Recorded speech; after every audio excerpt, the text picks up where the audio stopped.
Que le cœur soit disposé. Il est là, contacte-le. Contacte-le.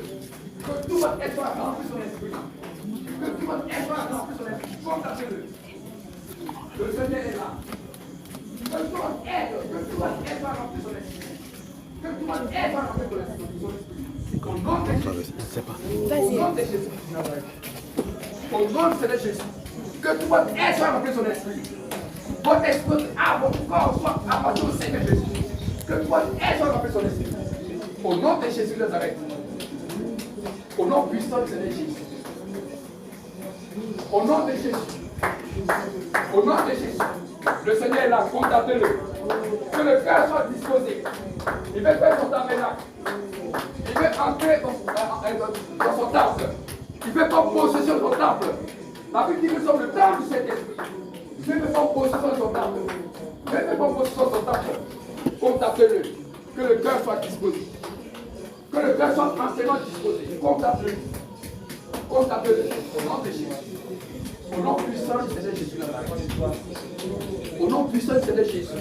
Que tout le monde aide. Soit rempli son esprit. Au nom de Jésus Nazareth. Au nom puissant du Seigneur Jésus. Merci Seigneur. Merci Père. Oh Seigneur, merci. Merci pour ce que tu fais pour tes bien-aimés. Merci Père de gloire pour ton esprit Seigneur. Merci Père de gloire pour cette promesse que tu as faite à tes bien-aimés. Merci pour ta fidélité Père. Merci pour ta fidélité, oh mon Dieu, mon roi. Car tes promesses sont oui, amen. Merci pour ta fidélité Père. Merci pour tout tes bienfaits en faveur de ton tes bien-aimés. Merci pour cette grâce que tu défais sur ton peuple ce soir. Merci Père de gloire pour cette grâce, cette bénédiction que tu répands sur ton peuple. Merci Père de gloire. Oh Seigneur, merci. Tu es merveilleux Père. Tu es merveilleux. Oh Seigneur, merci. Merci pour l'esprit Seigneur. Merci Père pour la promesse Seigneur. Cette promesse qui est oui, amen Seigneur. Cette promesse, oh Père de gloire. Car tu es fidèle à tes promesses Seigneur. Tu as dit dans ta parole Père que si nous croyons Seigneur, des fleuves de vie couleront de l'océan. Des fleuves de vie couleront de l'océan. Contacte-le, contacte-le. Le Seigneur est là. Contacte-le. Que le cœur soit disposé. Que le cœur soit totalement disposé. Le Seigneur est là. Contacte-le. Au nom de Jésus. Au nom puissant du Seigneur Jésus Nazareth. Merci Seigneur. Merci Père. Merci Père. Merci pour ton amour à notre égard. Merci pour ta miséricorde à notre égard. Merci pour tes œuvres qui sont incommensurables en faveur de tes bien-aimés. Merci, oh mon Dieu, mon roi. Merci pour la promesse, Seigneur. Merci pour la promesse, Seigneur. Merci, Père de gloire, parce que tu déverses ton esprit sur ton peuple. Tu déverses ton esprit sur tes bien-aimés. Tu déverses ton esprit sur tes bien-aimés. Tu déverses ton esprit sur tes bien-aimés. Merci, Seigneur. Merci, Père. Merci, Père. Oh, Seigneur, merci. Merci, Seigneur. Merci, Seigneur. Merci, Père. Merci, Père. Merci, Père. Au nom de Jésus. Au nom de Jésus. Au nom du Seigneur Jésus. Merci, Seigneur. Merveilleux Seigneur Jésus. Merveilleux Seigneur Jésus. Merveilleux Père. Merci infiniment. Merci Seigneur. Merci Seigneur. Merci Père. Merci Père. Merci Père. Oh Seigneur, merci. Merci infiniment. Merci Seigneur. Merci Seigneur. Merci Seigneur. Merci pour ton amour. Merci pour ta miséricorde. Merci Père. Merci pour tes œuvres qui sont incommensurables. Contacte-le. Le Seigneur est là. Le Seigneur est là. Contacte-le. Que le cœur soit disposé. Que le cœur soit disposé. Il veut faire son tabernacle. Il veut faire son entrée dans son tabernacle. Il veut faire son entrée dans son tabernacle. Il veut prendre possession de votre être. Il veut prendre possession de votre esprit. Il veut prendre possession de votre âme. Il veut prendre possession de tout votre être. Que tout votre être soit vibré son esprit. Que tout votre être soit rempli de l'esprit. Sois rempli au nom de Jésus. Sois rempli au nom du Seigneur Jésus de Nazareth. Sois rempli au nom du Seigneur Jésus. Dispose ton cœur au Seigneur. Dispose ton cœur au Seigneur. Au nom de Jésus de Nazareth. Au nom puissant du Seigneur Jésus. Au nom puissant du Seigneur Jésus. Au nom puissant de Jésus. Merci Seigneur. Merci Père. Merci Père.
Apprécie-le dans ton cœur.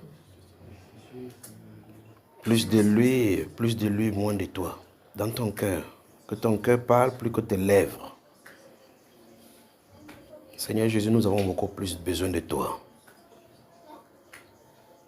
Que ton cœur parle plus que tes lèvres. Ils sondent les cœurs et des reins.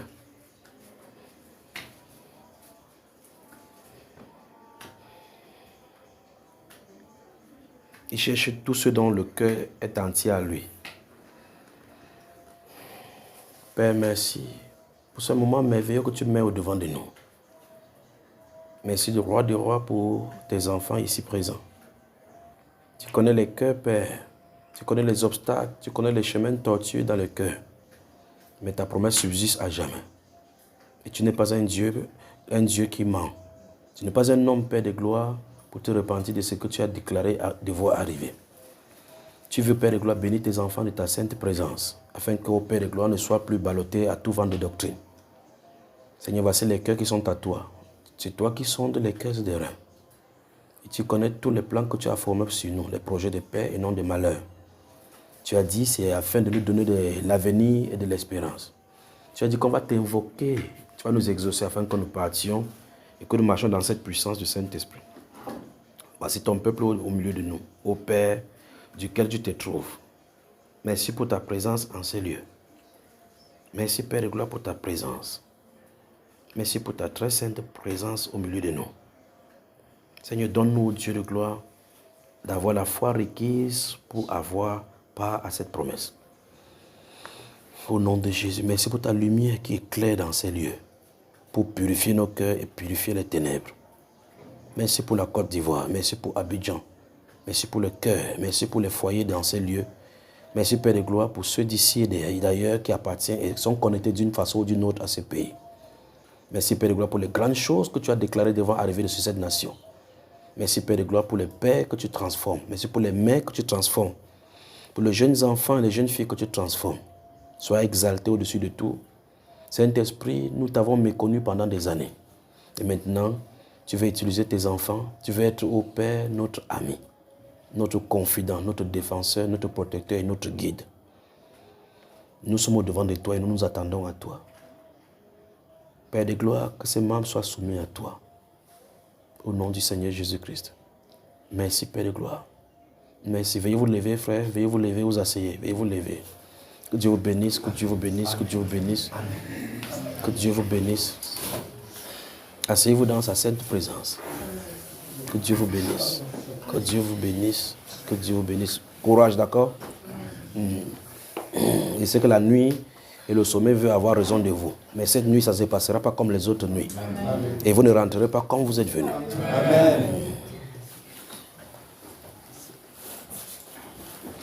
Seigneur, merci pour ce que tu fais pour nous. Merci pour ce que tu fais pour nous.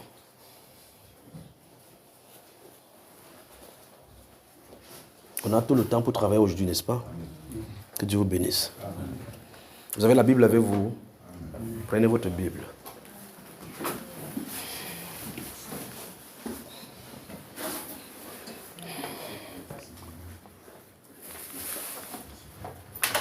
Que Dieu vous bénisse, que Dieu vous bénisse. Et regarde quelqu'un à côté de toi, tu dis bienvenue dans sa sainte présence. Encore. Encore. Encore. Encore. Encore. Encore. Voilà. Très bien, que Dieu vous bénisse. Je veux qu'on partage quelques... On aura plusieurs phases, d'accord? Je veux qu'on partage quelque chose dans la Bible. Mais avant, je voulais vous demander, la Maka est loin d'ici? La Maka, votre maison d'arrêt. C'est loin? C'est toi, Youpo, qu'on est ici là? Très bien. Donc, je souhaiterais que quelques-uns de vous m'accompagnent, soit demain ou après-demain, pour rendre visite à un des serviteurs de Dieu qui est détenu. Il s'appelle comment? Jérémie ou quoi? Aimé. D'accord? Donc c'est l'une des flammes que Dieu va utiliser pour terroriser la Côte d'Ivoire là-bas.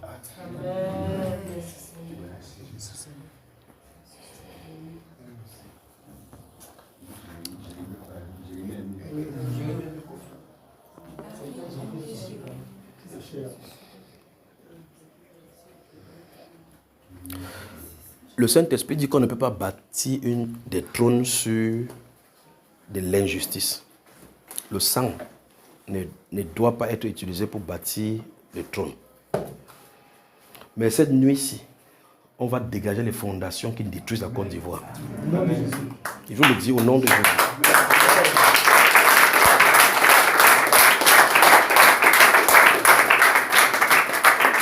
C'est pour ça que je me joins à vous pour faire passer, je suis ivoirien.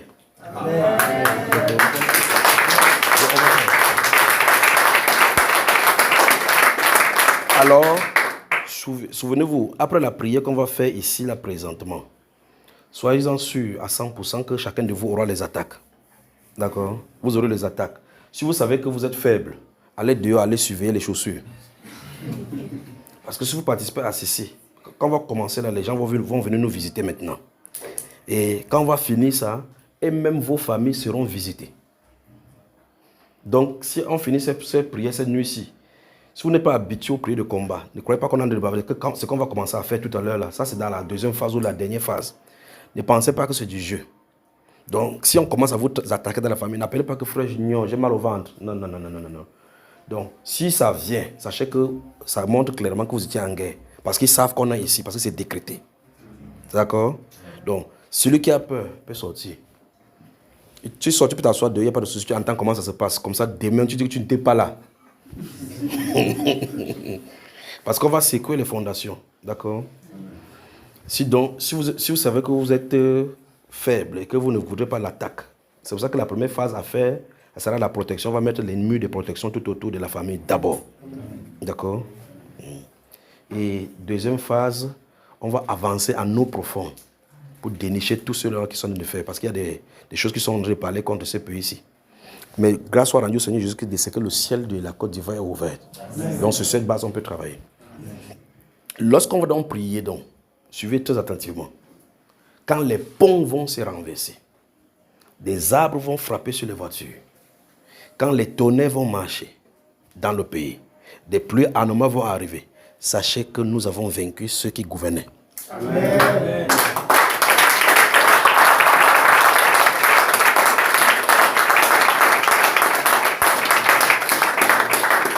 Vous allez voir ça sur votre pays. Donc quand les choses vont arriver, vous allez voir dans la télévision, les choses arrivent, des choses bizarres arrivent.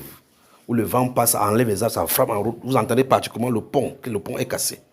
Quand vous allez entendre ces choses, sachez que quelque chose est arrivé. Mais nous avons les tonnerres qui vont parcourir le pays. Amen. Les tonnerres vont parcourir le pays de façon anormale. Vous saurez que ce style de tonnerre, ce n'est pas normal. Quand ça va arriver, sachez que nous l'avons vaincu. Amen. D'accord? Très bien. Vous me suivez, non? Amen.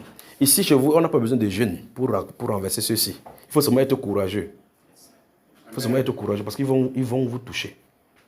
Quand il va finir, il va sortir, il va partir, ils seront ici. Ils ne peuvent pas venir chez nous attaquer, m'attaquer. Ils vont vous attaquer. Parce que chaque personne qui participe à ça, que tu sois n'importe où, ils vont vous toucher. Mais soyez-en sûrs que nous avons la victoire au nom du Seigneur Jésus. Amen. Vous êtes prêts à ce qu'on continue? Amen. On les combat. Amen. Vous êtes là-dedans. Mouiller, c'est mouiller. Vous vous souvenez que dans la première journée ici, ou bien la deuxième journée, je vous parlais des combats d'ordre spirituel. Vous vous souvenez, n'est-ce pas? Nous avons lu 2 passages, Éphésiens chapitre 6 et Apocalypse chapitre 3. Vous vous souvenez de ça? Hein? Et je vous ai dit que je vais vous parler des dons de combat spirituel. Ces êtres désincarnés qui sont en haut. Mais on va mettre ça à la fin. C'est à la fin qu'on va combattre pour sortir d'ici. Mais je veux qu'on parle de ce qui nous réunit, le Saint-Esprit. Je veux qu'on parle de lui. Si vous le voulez bien. Amen. Très bien. Le Saint-Esprit désire habiter les cœurs. Parce que c'est le lieu secret qui est normalement réservé à Dieu. Le Saint-Esprit désire y habiter. C'est le lieu secret. C'est dans ce lieu-là que se trouvent, dont enfouis les choses de Lucifer. Les meurtres, les animosités, les querelles. Tout vient là-bas. Le but ultime de lui, de mettre ces choses dans la vie pour que ça puisse entrer là-bas, c'est nous pousser à faire tout genre de dérèglement pour pousser Dieu à nous fuir. Si vous lisez le livre de Zacharie, chapitre 9 à 11, vous allez remarquer que le temple qui était construit, il y avait des gens qui avaient érigé des choses là-bas, des idoles de part et d'autre. Dieu dit, pour faire que sa présence quitte le temple. Et notre cœur est le temple du Saint-Esprit. Quand Satan réussit donc à mettre des idoles dans le cœur, des choses dans le cœur, ça fait que ce temple-là ne peut pas abriter la présence de Dieu. C'est incompatible avec sa façon de faire.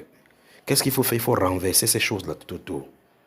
Et donc le plus grave de ces choses, c'est que pour les idoles physiques, tu peux voir que voilà l'idole de la statue, voilà l'idole de Marie, voilà l'idole de ceci. Mais quand c'est enfoui à l'intérieur, on ne connaît pas. Et quand on ne connaît pas, on dit, Seigneur, je me remets à toi, purifie mon cœur. C'est là où on se tombe donc dans la phase de la consécration, où on remet le corps entre les mains du Seigneur. Ouvrez donc le livre des Romains. Romains, que Dieu vous bénisse, d'accord? Amen. Vous remarquez que ce matin, si je n'étais pas là, mais le Saint-Esprit c'est baladé ici, non? Amen. Donc, ce n'est pas un homme qu'on vient voir. Vous invoquez le Saint-Esprit, vous êtes 3, il est là. Il dit, là où 2 ou 3 sont assemblés en son nom, il est au milieu. D'accord?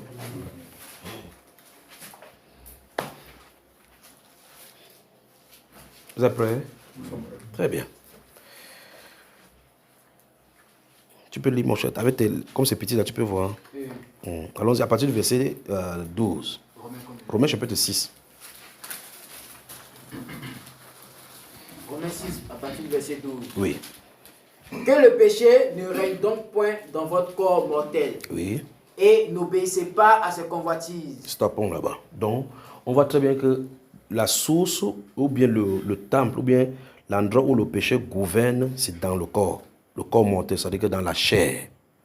Et ici, on a dit aux êtres humains qui sont sur la terre que le péché ne doit plus gouverner.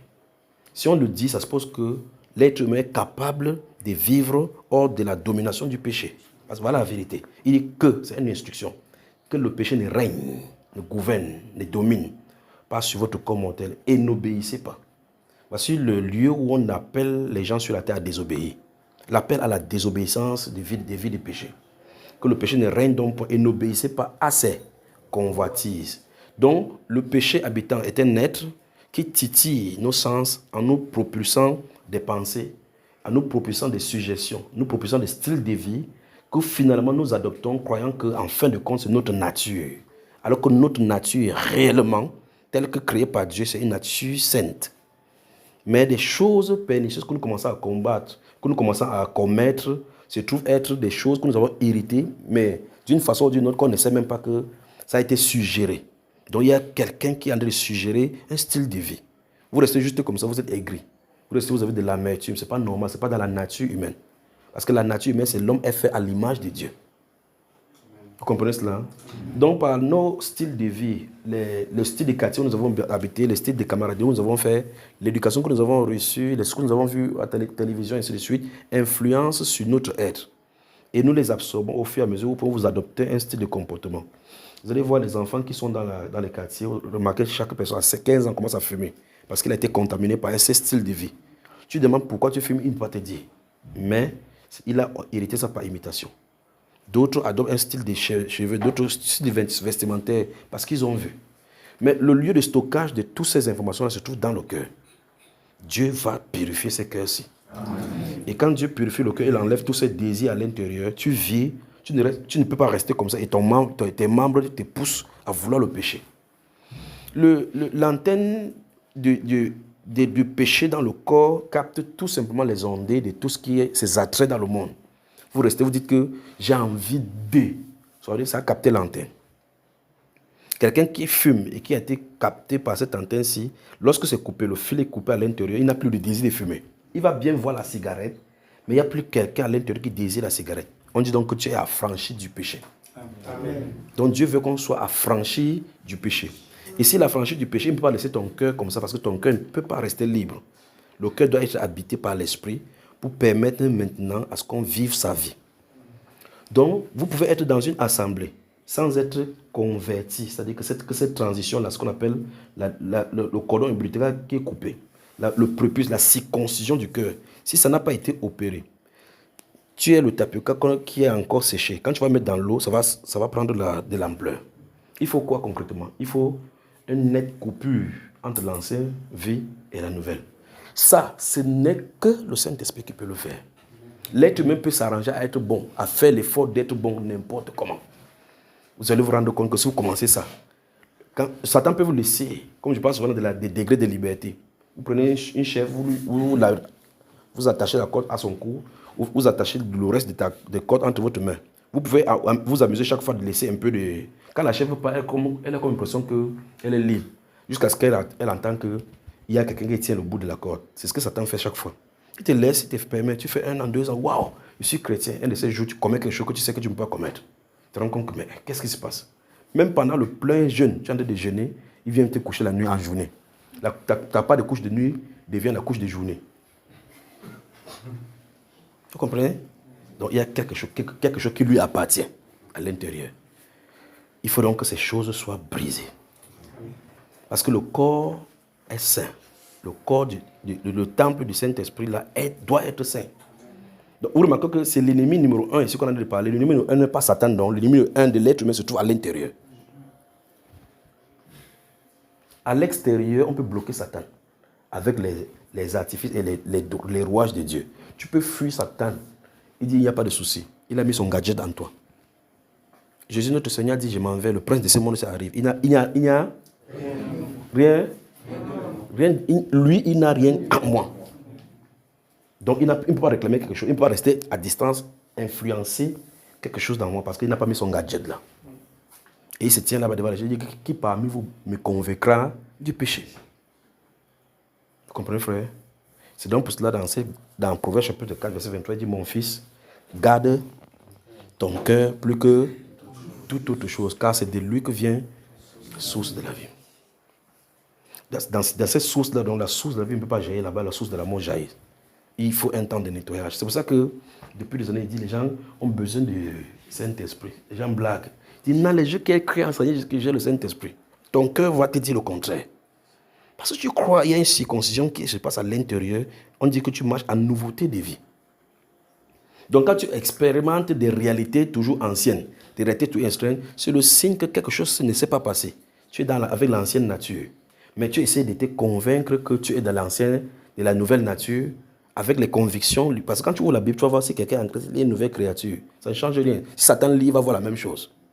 Si un sataniste lit, il va voir la même chose. Il faut demander que cette réalité qui est écrite là-bas, ce ne soit pas produit en toi. Si ce n'est pas produit, tu es dans l'ancienne nature.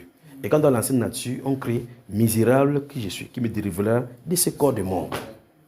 Quand tu le fais, Jésus a dit, heureux ceux qui sont pauvres en esprit. Car le royaume des cieux est pour eux. Mais si tu dis maintenant que non, je n'ai besoin de rien, je n'ai pas besoin de ceci, il ne peut rien faire pour toi. Est-ce que vous comprenez? C'est pour ça qu'il peut passer les nuits en priant, Seigneur.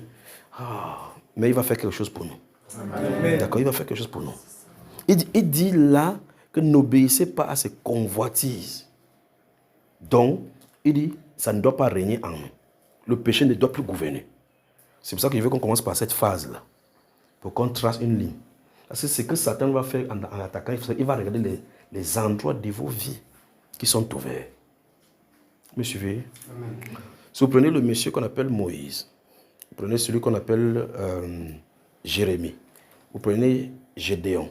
Vous prenez également Paul l'apôtre. Vous prenez tous ces gens qui sont cités. Vous prenez Élie. Vous allez voir qu'ils ont un point commun. Vous prenez le prophète Isaïe. Ils ont un point commun, la faiblesse. Quand Dieu appelle Moïse, pourtant dans la vie, il avait ses prouesses. Quand Dieu l'appelle pour l'envoyer, il dit que je suis un homme qui ne connaît pas la parole. Sa faiblesse, c'est qu'il ne sait pas parler. Mais malgré cela, Dieu l'a envoyé avec cette faiblesse-là parce que derrière sa faiblesse, il va utiliser pour se glorifier. Vous comprenez cela? Dieu n'a pas changé son langage. Non. Il a gardé la faiblesse-là pour marcher avec lui. Vous tournez, vous savez Isaïe, même faiblesse avec la parole, avec la langue. Vous arrivez chez Jérémie, même chose, je suis un jeune. Hey, vous arrivez chez Gédéon, je suis qui? Non, ma famille est plus petite. Dieu ne nous choisit pas parce que nous sommes bons. Il nous choisit, c'est à cause du fait justement que nous sommes des pécheurs que Dieu nous aime. Vous comprenez cela? La seule chose maintenant, c'est qu'il faut être déterminé à en quitter. Il ne faut pas qu'on soit d'enjoliver ou bien encore déchérir le péché sur nos cœurs. Alors, est-ce que vous êtes déterminé à vivre une vie sainte? Amen. Vous êtes déterminé? Amen. Vous êtes déterminé que si voici l'obstacle, j'en finis avec toi, je ne veux plus de toi pour vivre une vie dévouée et dédicacée totalement au Seigneur. Amen. C'est la vie des véritables chrétiens là-bas. Vous comprenez? Si vous êtes déterminé à faire comme ça suppose donc que chaque personne a seulement à identifier quelles sont les portes qui sont ouvertes. Dès que tu as identifié les portes, parce que chacun connaît sa propre vie. Quand tu connais ta propre vie, tu connais tes forces et tes faiblesses. Dès que tu as identifié chacune des personnes que j'ai citées tout à l'heure, dès que Dieu s'est présenté à eux, ils ont cité leurs faiblesses. Va, dis à Pharaon, laisse aller mon peuple. Tu sais que je ne sais pas parler. Donc, il connaissait que sa faiblesse, c'est ça. C'est pour défendre le mouton, les gens ils peuvent défendre. Il n'a pas besoin de force pour faire sortir là-bas. C'est la parole. L'année de la mort du roi Osia, j'ai vu le Seigneur assis sur un trône élevé, le pan de son vêtement répandu de temps. Et j'ai entendu la voix de son Saint, Saint, Saint, Saint. C'est pas ça? Malheur à moi, car j'habite au milieu d'un peuple. Je suis quelqu'un avec les lèvres impures et mes yeux ont osé voir le Seigneur. Qu'est-ce que le séraphin fait? Il va prendre le truc, il met, ok, c'est bien que tes lèvres sont impures, mais c'est quand même purifié. Maintenant, va, marche pour nous. Ah, Jérémie, j'étais où? Non, depuis l'avant que tu sois dans le ventre de ta maman, je t'avais choisi pour prophète. Non, je suis moi un enfant. Ne dis pas que tu es un enfant. Avant de te choisir, il ne connaissait pas la taille, il ne connaissait pas l'âge. Très bien, la faiblesse. J'ai dit la même chose. Il ne dit pas que, j'avais oublié que Jésus va venir de la tribu de Juda. Comment j'ai fait pour rater que aller choisir Gédéon dans la tribu de Manassé? Non. En venant, il sait que c'est la tribu de Manassé. Il sait qu'il n'y a pas de prophétie sur le Messie le concernant. Mais il dit, va, vaillant héros, avec la force que tu as. Il a la force c'est avec ça que Dieu veut travailler. Donc, quand Dieu a dit qu'il nous a choisis avant la fondation du monde, ne vous inquiétez pas, avant de choisir, il connaissait ce qu'il a mis en nous. D'accord? Dieu a de façon personnelle conçu chacun avec sa faiblesse pour qu'il soit fort dans ta faiblesse. Ce n'est pas quelqu'un qui fabrique sa faiblesse. Vous avez compris ça maintenant? Très bien. Dans 1 Corinthiens chapitre 12, verset 18, il dit, dans le corps, il a mis même les membres qu'on considère comme les faibles, pour que le corps, la partie forte, se soutienne les uns les autres. Donc les faiblesses sont constituées par Dieu. Les faiblesses sont voulues par lui. Pour que tu ne t'assuies, parce que si tout le monde était fort, on n'aurait pas besoin de lui. C'est du fait justement qu'on sait que l'ennemi est dehors. On sait qu'il est plus fort que nous, qu'on peut s'appuyer sur lui. Vous imaginez l'apôtre Paul déployant la puissance du Saint-Esprit a en lui une faiblesse. Vous savez, dans 2 Corinthiens chapitre 12, 3 fois j'ai prié le Seigneur de l'éloigner de moi. Il dit, laisse-le tranquillement. Ma grâce te suffit. Ma puissance se relève à se dévoiler avec cette faiblesse. Pourtant, c'est quelqu'un qui est rempli du Saint-Esprit. Donc, quand ta faiblesse est sous le contrôle de Dieu, tu deviens un homme que Dieu utilise pour renverser les forteresses avec la faiblesse. Comprenez, frère? Donc, ne prenez pas votre faiblesse comme une fatalité. Dieu ne cherche pas des superman. Il cherche les super faibles. Si tu es superman, tu n'as pas besoin de Dieu. Si tu es super faible, tu es en bonne position pour t'agripper sur lui afin qu'avec tout lui et toi, vous soyez majoritaire. Vous avez vu quelqu'un de plus fort. Dieu a choisi quelqu'un de fort dans la Bible là-bas. S'il faut choisir quelqu'un pour construire l'âge, c'est un vieux homme qu'on doit choisir. Normalement, dans le cas logique, vous pouvez construire votre chantier à un vieux papa. S'il faut vraiment aller prêcher dans un monde intellectuel, on prend les gens qui n'ont pas fréquenté. Vous voyez la façon qu'il fait, non? Il prend les sages dans les ruses. Donc, si vous voulez être un Superman, il faut qu'il fasse telle chose, telle chose, telle chose. Il va falloir que vous compreniez que Dieu veut qu'on vienne à lui tel que nous sommes passés. C'est lui qui nous a constitués. Il connaît comment nous sommes faits. Il connaît nos faiblesses. C'est pour ça qu'il ne faut pas cacher quoi que ce soit devant lui. On peut se vanter devant les hommes, faire n'importe quoi. Mais le secret, il y a une chose, la conscience. Vous savez que telle chose ne va pas. Le frère ne peut pas savoir, le pasteur ne peut pas savoir, parce que ce n'est pas de notre domaine de le savoir. Il y a une confrontation entre ta conscience et Dieu qui doit avoir lieu. Et à cet instant-ci, chacun doit se déshabiller devant lui, s'abandonner devant lui. Que Père misérable que je suis, qui me délivrera. Ce n'est que toi, ce n'est qu'à toi que je peux m'accrocher. Si tu ne le fais pas, je ne bouge pas. Il le fera. Mais si je dis que je n'ai pas de problème, il n'y a pas de souci. Alors quand tu fais cela, à un moment donné, il te laisse à ta force.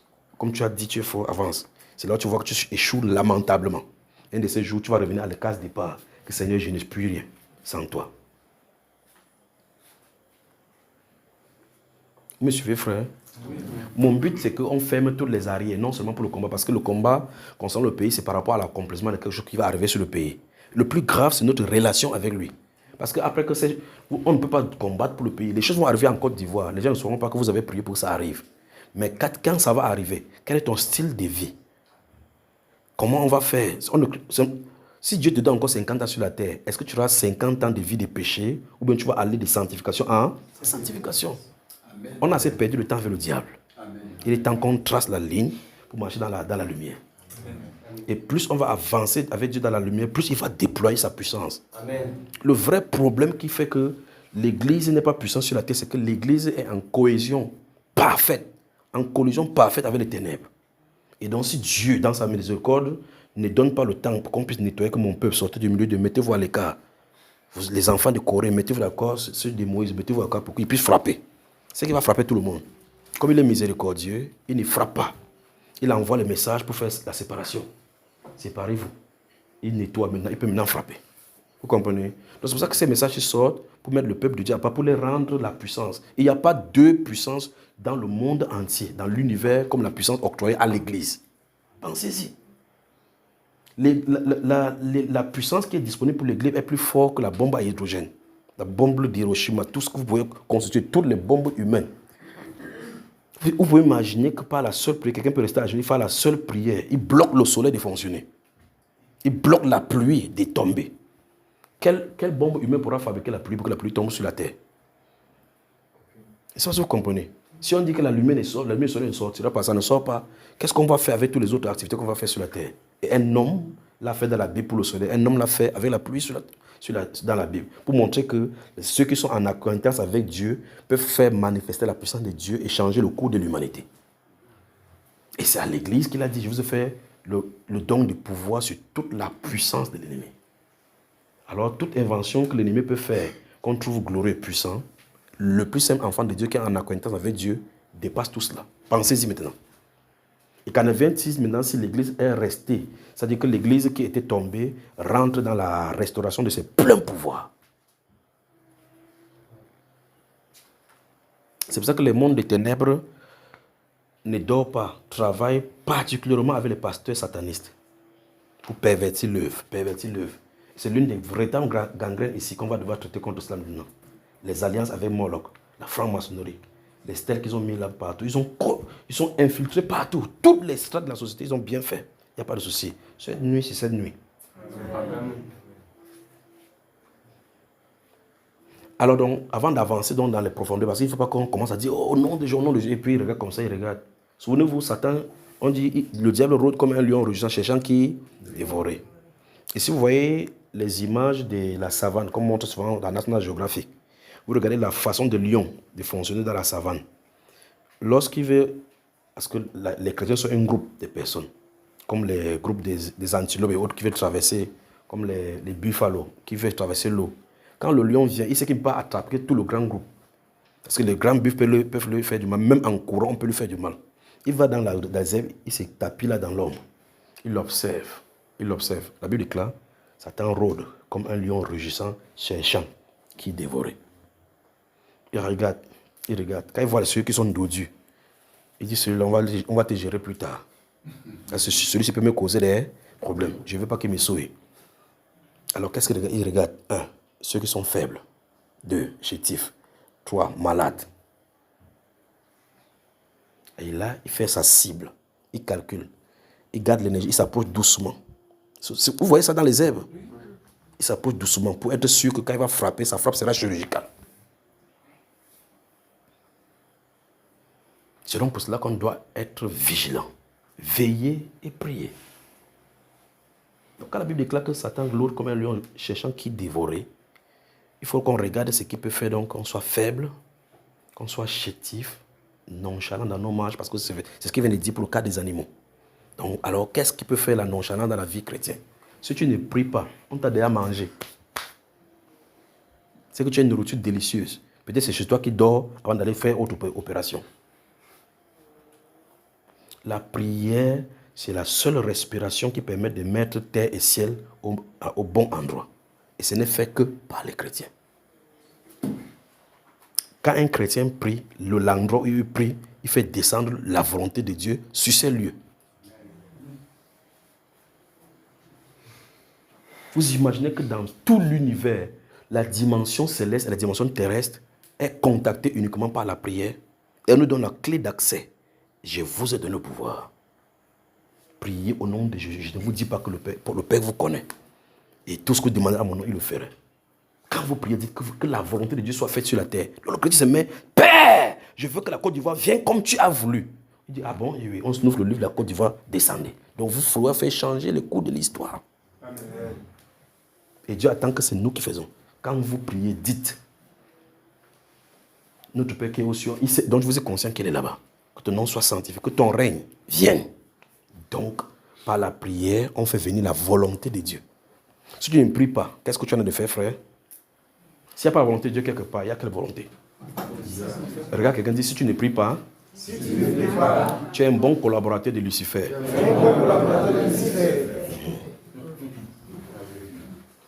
Vous comprenez, frère?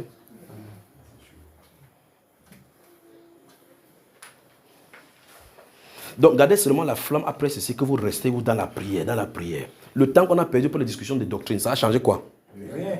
Ça vous a éloigné davantage du Saint-Esprit. Créer les inimitiés pour rien. Les haines, les gens qui étaient fraternellement unis dans l'amour, c'est toujours maintenant disloqué. À cause de quelque chose qui ne les avantage pas. Mettez-vous à genoux quand vous rencontrez deux. Ne dites pas que, est-ce que le Saint-Esprit est là? Est-ce qu'il n'est pas là? Non, ce n'est pas ça. Priez. Vous observez la scène. Il y a des choses qui se passent dans le pays. Vous observez aussi comme les mondains. Vous observez aussi comme les gens naturels. Pourtant, c'est aux chrétiens qu'on doit attendre la lumière. Et nous voici, on subit. Vous ne connaissez pas les décrets qui sont sur votre pays. Quelle phase est sur votre pays? C'est que Dieu est en train de faire. Et un mouvement va avancer.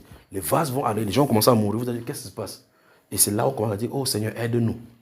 C'est le réflexe des êtres humains là-bas. Oh Dieu, qu'est-ce qui se passe?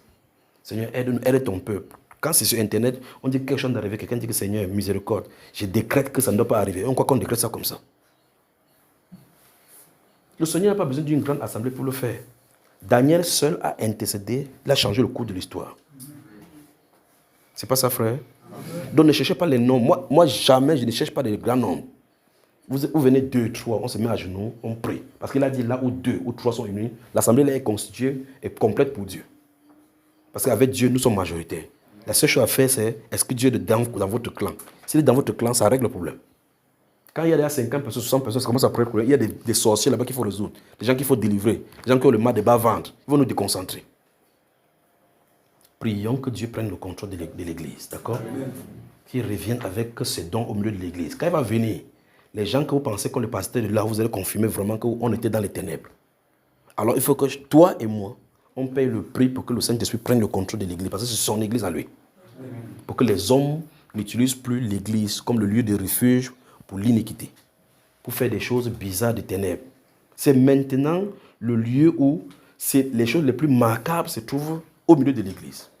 On ne cite pas quelque chose de macabre sans que les pasteurs n'en soient mentionnés. Le peuple sait. Et on dit l'église est la colonne et l'appui de la vérité. C'est-à-dire que les politiciens, pour connaître la vérité, devraient rester à l'église. Mais quand vous voyez, on ne nous respecte pas, on fait n'importe quoi. Tout simplement parce qu'on est impliqué dans des affaires qu'on ne devrait pas être.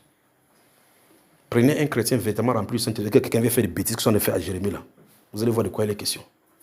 Encore que les policiers qui l'ont arrêté, personne ne sera indemne devant le Seigneur, dit l'Esprit de Dieu. Vous venez toucher à un serviteur de Dieu parce que vous obéissez à un ordre. Attendez seulement. Donc on va bouger ce gouvernement. On va bouger ce gouvernement. On va pousser, ça, la racine va sortir. Donc avant d'avancer là-bas, mais est-ce que vous êtes prêts à ce que la séparation ait lieu avec le péché? Amen. Il dit, je suis saint, vous serez saint. À cette parole prophétique, Dieu s'attend à ce que son peuple lui ressemble dans la nature. Que l'iniquité ne se trouve pas chez nous, ni dans nos pensées.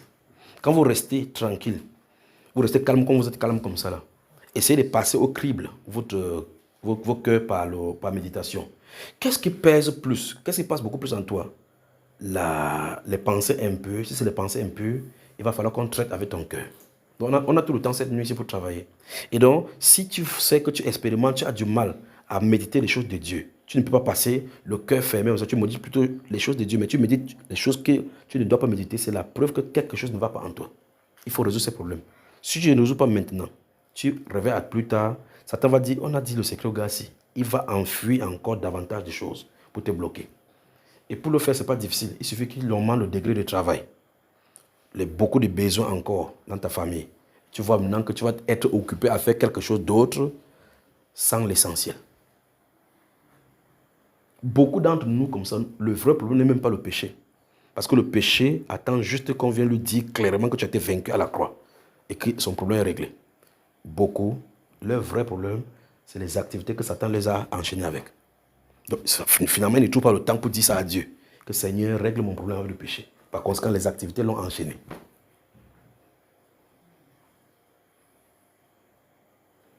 Vous êtes mon frère. Bonsoir Abidjan. Bonsoir. Ne vous fâchez pas. Je suis en train de faire juste le diagnostic pour qu'on puisse adresser bien, quand on va adresser les prières, qu'on oriente bien la prière. Vous remarquez que je n'ai pas écrit quelque chose, non? Je vous dis juste ce que le Seigneur m'a dit. Juste ce qu'il m'a parlé. D'accord? Le péché ne doit pas régner.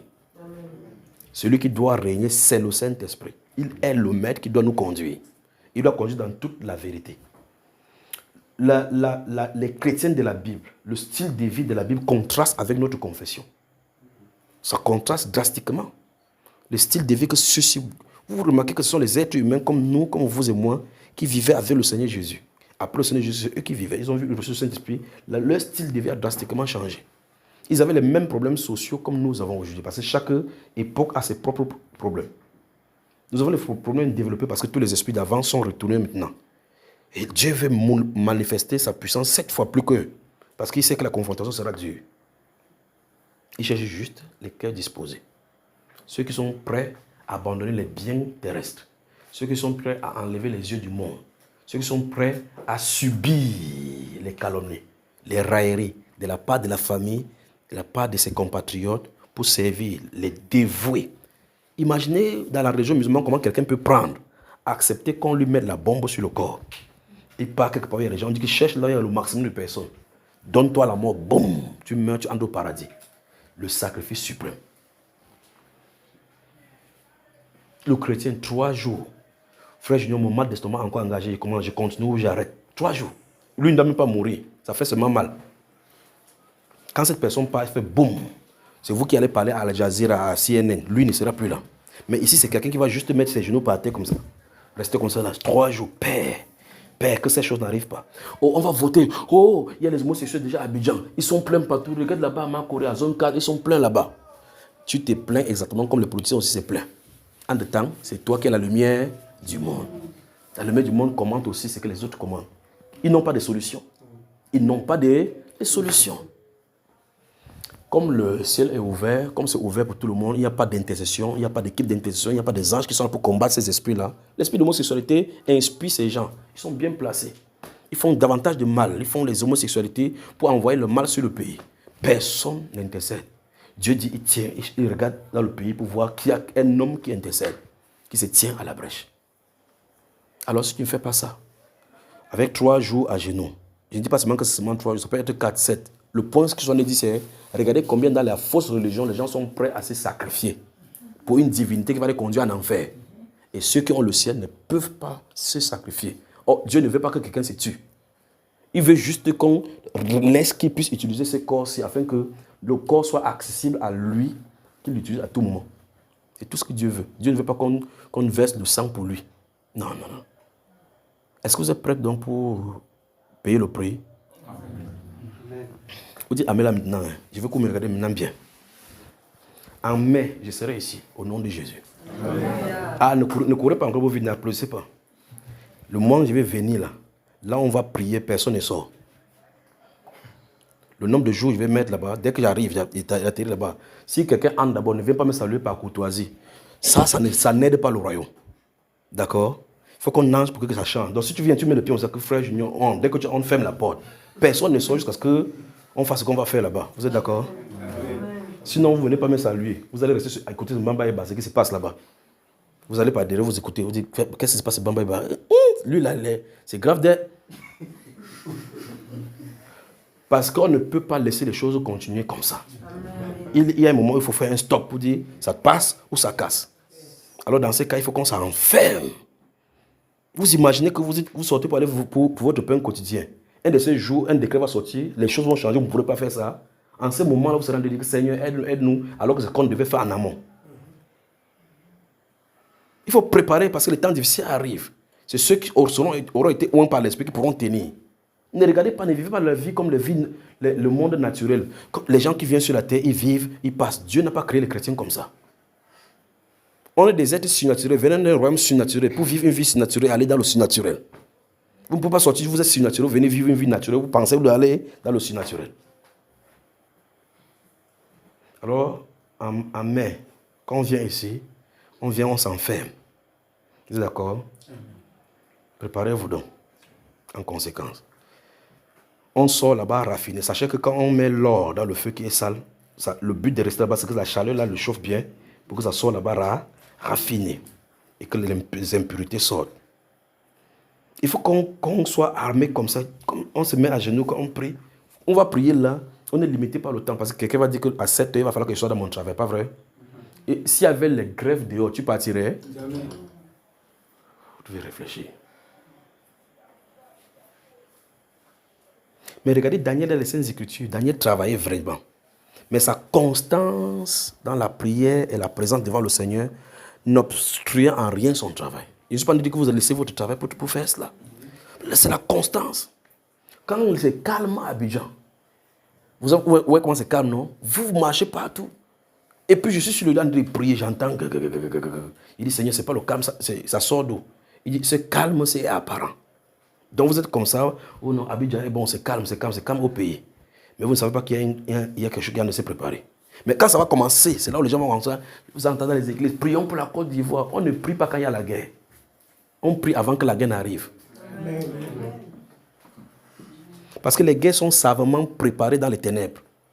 Et donc c'est pour cela qu'il faut qu'on les rencontre là-bas, on les combat là-bas pour que les plans ne s'accomplissent pas ici. Quand ça commence ici, là, ça devient dur d'arrêter. La seule chose à faire, c'est de laisser que ça suive son cours dans la période que ça devait faire. Et vous subissez 10 ans, 14 ans, à cause de ces choses comme ça. Des choses, vous avertissez aux gens que telle chose en est d'arriver. Il dit, Dieu va nous aider. Dieu va nous aider. En tout temps, c'est Dieu qui a dit que faites attention, ça en est d'arriver. Et puis quand ça arrive maintenant, on dit, qu'est-ce qu'on va faire? Il n'y a plus rien à faire. Donc maintenant, il y a quelque chose qui est devant, qui est sur Abidjan. Il y a une promesse de Dieu. Il y a Lucifer qui est en train de combattre. Détruisons-le ce soir. Avec ses points. Vous êtes d'accord? Que Dieu vous bénisse.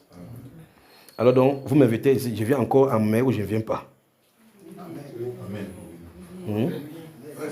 Faut que je vienne. Je viens. Toi, particulièrement, si je viens là, tu vas venir, on va prier. Ok, je t'ai remarqué.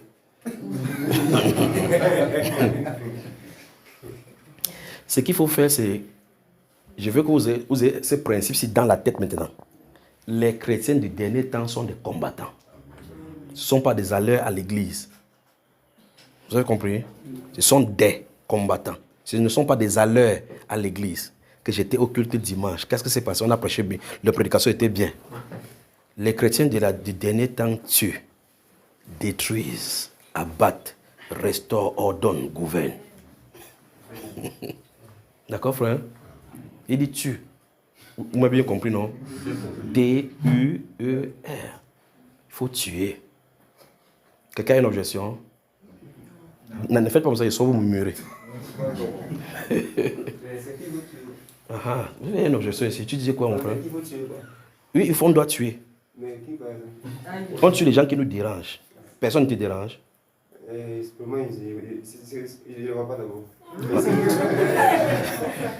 Donc tu n'as pas de problème, non? Tu n'as pas de gens qui te dérangent. C'est qui? Donc tu vas les tuer. Vous savez, le fait qu'on ait dit qu'on gifle le jour, quand la Bible déclare que si ton ami a faim, le démon, quand il a faim, la seule chose qu'il mange, c'est quoi, frère? C'est l'âme, le sang. Donnez-lui à la manger, on voit. Si ton ami a faim, donne-lui à manger. S'il a faim, donc il dit, tu veux ton enfant, dis, prends. Donc, comprenez, il faut bien comprendre le Seigneur Jésus. Et il faut aussi comprendre ce que je viens de dire. La Bible est claire, nous n'avons pas à lutter contre la chair et le sang. Donc, ce n'est pas d'eux dont je parle. Je ne parle pas des êtres humains. Notre vrai problème, c'est là-bas, parce que ce sont eux-là qui dérangent les êtres humains pour que les êtres humains nous dérangent. Donc, une maman m'attaque en sorcellerie, je la laisse tranquille, je vais chez la personne qui l'a envoyée. Vous avez maintenant compris? Et quoi maintenant que c'est calme dans votre esprit, non?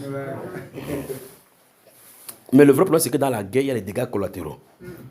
Tu peux tirer sur le démon comme ça, pan, le démon prend ça, s'envoie sur ta main, pan.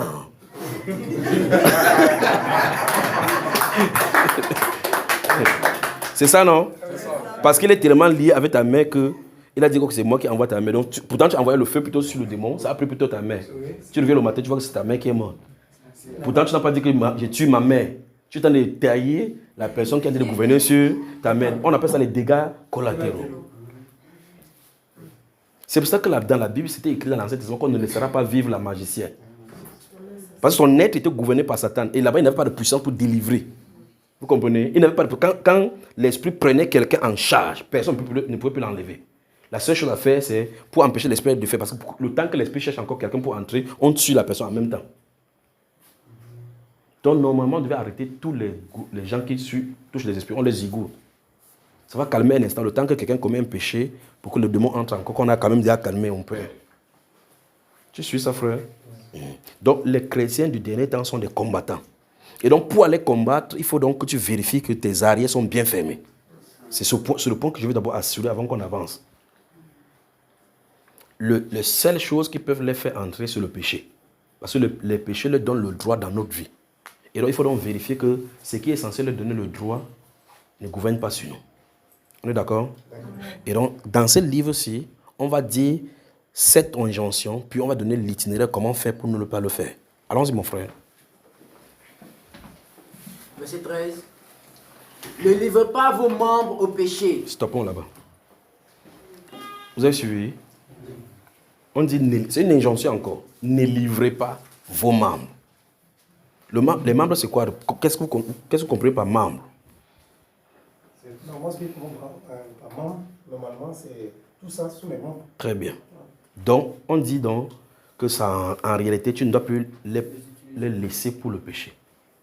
Le point, je veux vraiment que ceci soit clair. Ceci veut dire qu'on a la capacité de le faire. Parce qu'ils peuvent nous demander ça. Dans l'Ancien Testament, ça ne se trouve pas. Vous n'avez pas le pouvoir de faire quoi que ce soit. Dans l'Ancien Testament, il y a une habilité qui a été donnée maintenant en vertu du fait que la puissance du péché a été anéantie à la croix. Il a réglé le problème. Notre Seigneur a réglé le problème du péché à la croix. De telle sorte que ceux qui sont en unisson avec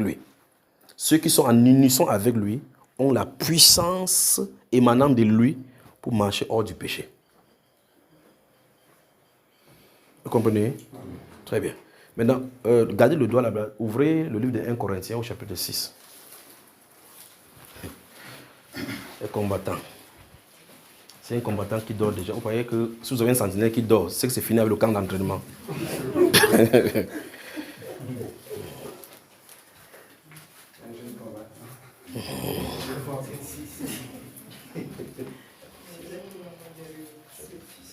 Vous êtes dans le chapitre 6 de 1 Corinthiens.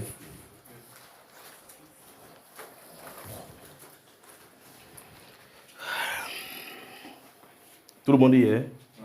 Bon, je vais donner le son. On va lire tous ensemble le verset que je vais dire, d'accord?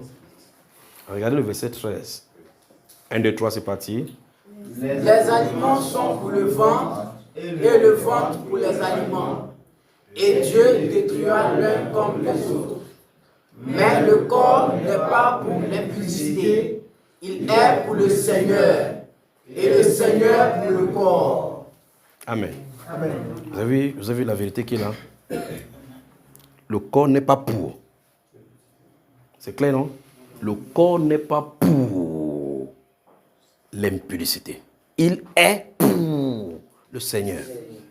Donc, par sa mort sacrificielle à la croix, il s'est octroyé le droit sur tout corps humain. Ça lui appartient. Un peu comme quand dans l'Ancien Testament, quand il avait détruit les premiers-nés d'Israël, il s'est par cet acte-là consacré tous les premiers-nés désormais pour lui. Il n'a pas besoin de dire que tous les premiers-nés m'appartiennent en faisant telle chose. Le fait qu'il ait tué les premiers-nés des Égyptiens montre que tous les premiers-nés lui appartiennent. En livrant son corps à la croix, prenant nos péchés, il veut dire désormais délivrer tous les corps. Et tous ces corps-là m'appartiennent. Vous suivez? Regardez le verset 18. 1, 2, 3, c'est parti. Fuyez l'impudicité. Quelque autre péché qu'un homme commette, ce péché est hors du corps. Mais celui qui se livre à l'impudicité pêche contre son propre corps. Donc, l'impudicité ne peut pas venir tant que tu ne t'es pas livré. Regardez le verset 17 en haut. Mais celui qui s'attache au Seigneur est avec lui un seul esprit. Vous remarquez, on ne dit pas un seul corps, mais un seul esprit. Parce que le Seigneur veut qu'on devienne les esprits. Amen. Les êtres surnaturels. Celui qui s'attache au Seigneur. Voici les grandes vérités de la Bible qu'on doit lire sans discuter. La grande question maintenant, c'est comment s'attacher au Seigneur. Voilà la vérité qu'il faut enseigner.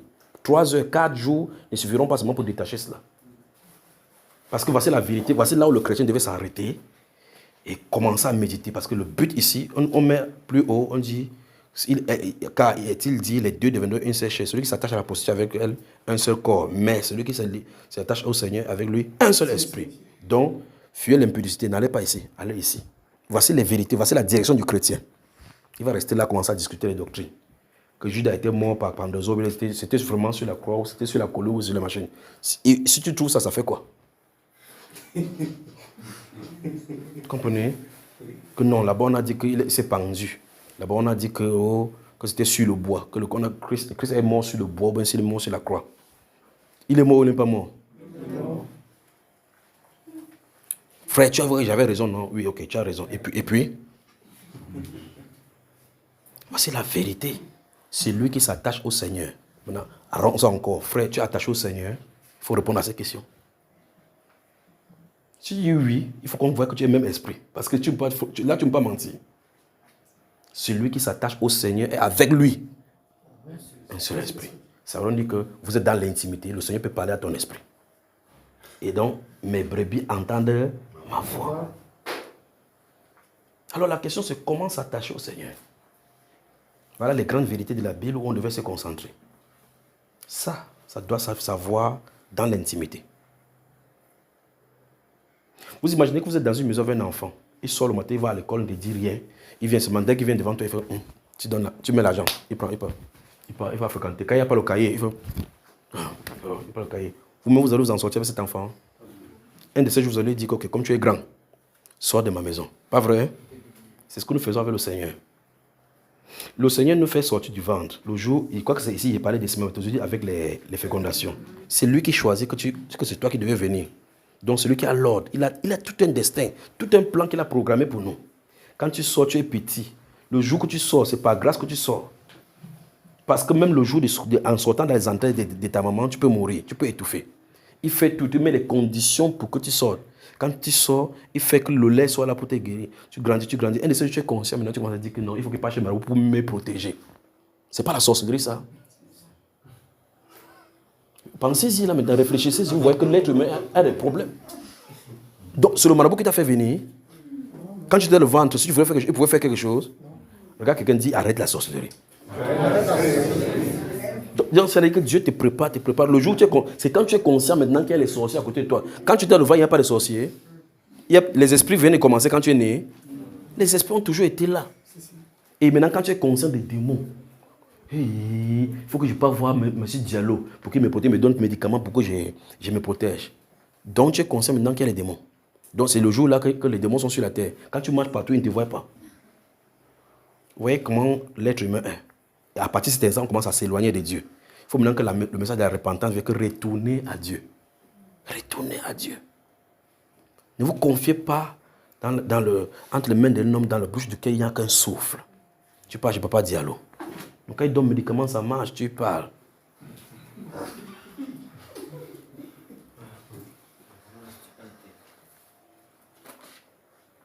Tu viens de ces jours comme ça pour prendre le deuxième médicament, on dit que lui-même il est mort.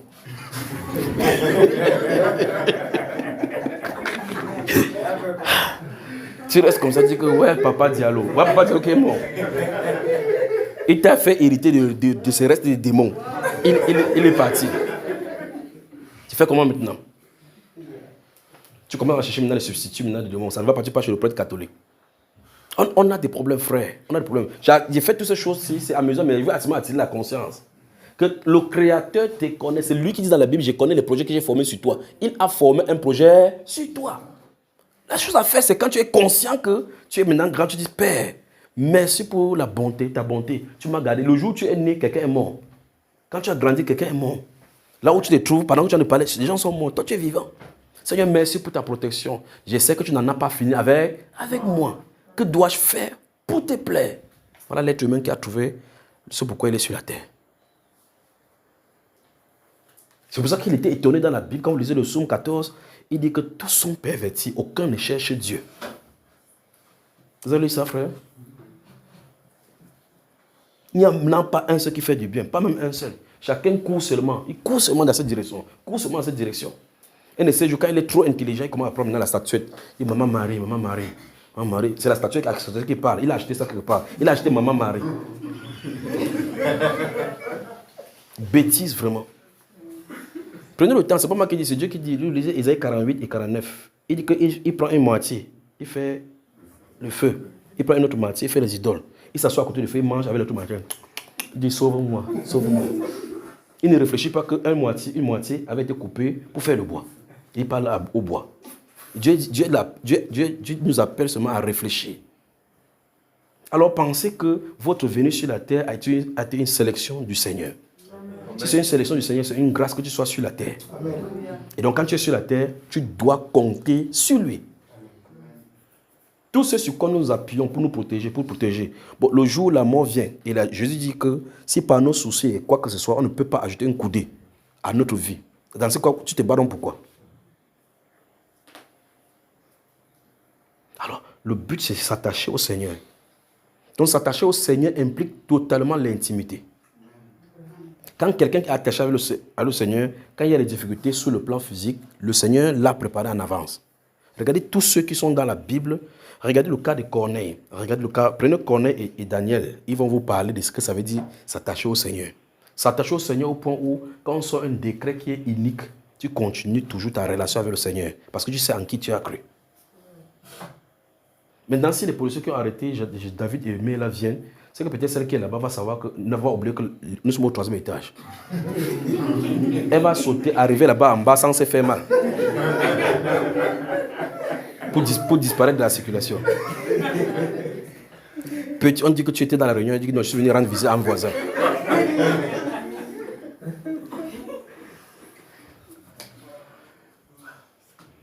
Parce qu'il y a instabilité dans le plan spirituel. L'homme spirituel n'a pas peur des circonstances. Les circonstances sont des galvanisateurs des hommes spirituels. Parce que ça leur donne d'avoir des nouvelles challenges pour aller dans les nouveaux défis. Les difficultés ne font pas peur. Regardez dans les scènes écritures, les difficultés ne font pas peur ceux qui sont réellement spirituels. Vous venez contre le challenge, parce que quand vous venez contre lui, vous venez contre la personne qui l'a envoyé. Et la personne qui l'a envoyé a préparé tout cela pour se montrer. Toujours. Ne croyez pas que quand vous allez au Saint-Esprit, c'est là où vous allez dormir tranquillement, les sorciers ne vont pas vous appuyer. C'est là où il y a une vraie attaque. C'est là où les vraies attaques commencent, parce qu'on sait que maintenant tu connais la vraie vérité. Et que tu es même pas en partance pour le ciel. Quand tu es en partance pour le ciel, il faut qu'on fasse des derniers combats avec toi. Donc si vous ne voulez pas le dernier combat, ne cherchez pas le Saint-Esprit. Et bien de toute façon, quand vous avez le Saint-Esprit, que vous ne voyez pas, vous êtes en territoire ennemi. Tu prends le barca, peut-être celui qui conduit, c'est un franc-maçon. Tu peux acheter le beignet, celle qui fait là, c'est une revenante. Peut-être ton propre bailleur, c'est le boa. Donc il n'y a nulle part où vous pouvez être en paix. Nulle part. Là, le seul refuge, c'est en Christ Jésus. C'est le seul lieu de refuge le plus sûr dans tout l'univers. Ceux qui construisent le bunker, aux États-Unis, il y a des gens qui, comment ils appellent ça, les revivalistes. Ils achètent les bombes, ils mettent la main, ils ont déjà mis les nourritures quelque part en bas, construit, jusqu'à ce qu'ils ont calculé que s'il y a la bombe nucléaire. Il faut la bombe nucléaire. Le vrai problème, c'est qu'un seul moustique suffit de la nouvelle femelle. La nouvelle femelle suffit d'injecter là-bas, il meurt là-bas en bas. Pas vrai, frère? Donc ils seront tués pas par la bombe nucléaire, par le moustique. Le moustique n'a pas besoin de geler par balle. C'est le moustique nucléaire. Hein? Et même s'il fait comme ça dans 10 ans, 5 ans, il n'y a pas de guerre, comme il dit là, il va finir par mourir là-bas, laisser l'endroit là comme ça. Qu'est-ce qu'il y a? L'homme cherche la survie. Dieu ne veut pas qu'on survive, il veut qu'on vive en lui. Et lui en nous. Ça ne peut qu'arriver lorsqu'on est en unison avec le Seigneur Jésus. Parce que c'est lui qui a été pourvu comme Dieu, comme la source seulement pour le salut de l'humanité. Alors si nous avons Jésus, vous avez la connaissance que ce livre-là vous dit que le salut, le chemin vous a été donné pour pouvoir venir à Dieu. Pourquoi dans ce cas, nous qui avons la vérité, nous tergiversons encore? C'est ça le problème. Pendant que tu es en train de tergiverser, quelqu'un sort de la région musulmane, Jésus se monte à lui. Il devient là-bas, 4 ans, il est pasteur. Toi, tu peux encore dans son église pour t'asseoir. Toi, tu es 20 ans depuis dans le foi. Il dit, c'est quoi? Il dit que ma vie ne donne pas. Que musulman, nouveau converti, prie pour moi. Parce que lui, il était déterminé chez Satan. Quand il a vu maintenant que la lumière chez Jésus, il est déterminé avec Jésus. Toi, tu connaissais Jésus avant, depuis. Mais tu n'évolues pas. Pensez-y. Si vous avez goûté que le Seigneur est bon, Jésus est bon, approchez de vous lui. Toi, tu goûtes qu'il est bon, tu restes toujours sous l'arbre. Il faut qu'on s'approche. Nos progrès doivent être évidents. Ça doit être évident. Quand vous plantez un arbre, l'arbre ne reste pas indéfiniment à une taille. Ça doit progresser jusqu'à porter du fruit. 20 ans, quel est ton fruit? Tu dis que j'ai lu la Bible 3 fois. Mais Satan lit ça chaque fois pour mettre à jour sa connaissance. Alors, on doit porter du fruit pour Jésus. Pour que ce soit le fruit authentique, il faut que dès le départ, le cœur soit authentiquement converti. L'attachement donc au Seigneur Jésus-Christ devient donc un prérequis. Si vous attachez au Seigneur, on dit que vous avez lui un seul esprit. Et quand vous êtes un seul esprit, la chair ne gouverne plus sur vous. C'est l'esprit du Seigneur qui vous conduit. On dit donc que vous n'êtes point sous la loi. Vous ne pouvez plus être gouverné par les œuvres de la loi. L'esprit vit en vous et vous pousse à marcher selon la loi du Seigneur. Amen. Vous suivez les sœurs là? Vous me comprenez, n'est-ce pas? Très bien. Rentrons dans le livre des Romains. Je vais donc qu'on creuse bien jusqu'à ce qu'on place bien les fondations et puis on avance. Nous sommes au verset 14, non? Allons-y. Oui, le verset 13 de Romains chapitre 6. Ne livrez pas vos membres au péché comme des instruments d'iniquité. Stoppons là-bas. Donc, on nous donne l'injonction ici de ne pas livrer. Vous savez, je n'aime pas prêcher et dire à quelqu'un qui livre ce membre ici. Parce que chacun, il prêche, nous lisons ensemble et chacun comprend ce qu'on dit. Je ne vais pas me poser la question que est-ce que quelqu'un livre ce membre. Pendant qu'on est en train de prier, vous voyez que ça vous parle de vous. Vous avez une autre voix qui parle là-dedans. Causez avec le Seigneur pour dire, oh Seigneur, c'est de moi ici. Je te demande pardon. Vous commencez, on n'a pas besoin qu'on vous dise que demandez pardon à Dieu pour cela. Normalement, quand vous allez dans le miroir, on n'a pas vous dire que oh, votre cheveu n'est pas bien tressé. Le miroir te dit clairement si le cheveu est tressé ou pas. Et quand tu vois ça, tu dois savoir si ou non, tu dois arranger cela. D'accord?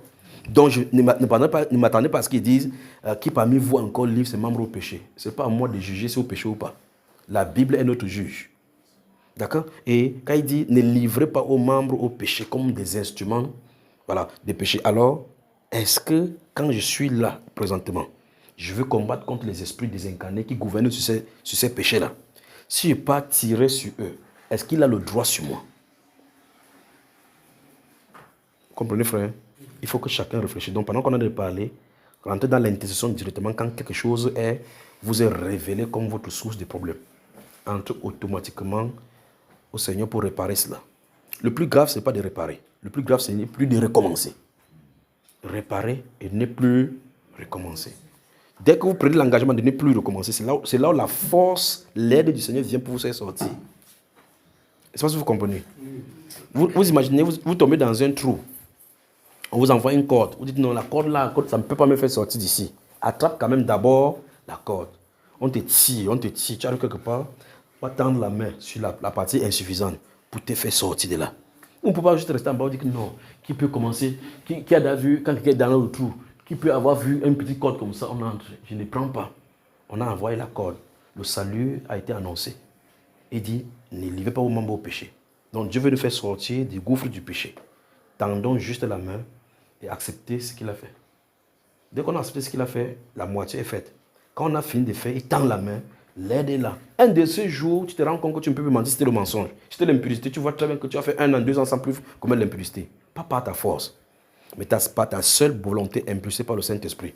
Parce que tu as appliqué ta volonté du Seigneur, je vais faire ta volonté. Mais si tu restes tranquille en disant que non, qui peut ne pas pécher? Il y a qui ici qui ne pêche pas?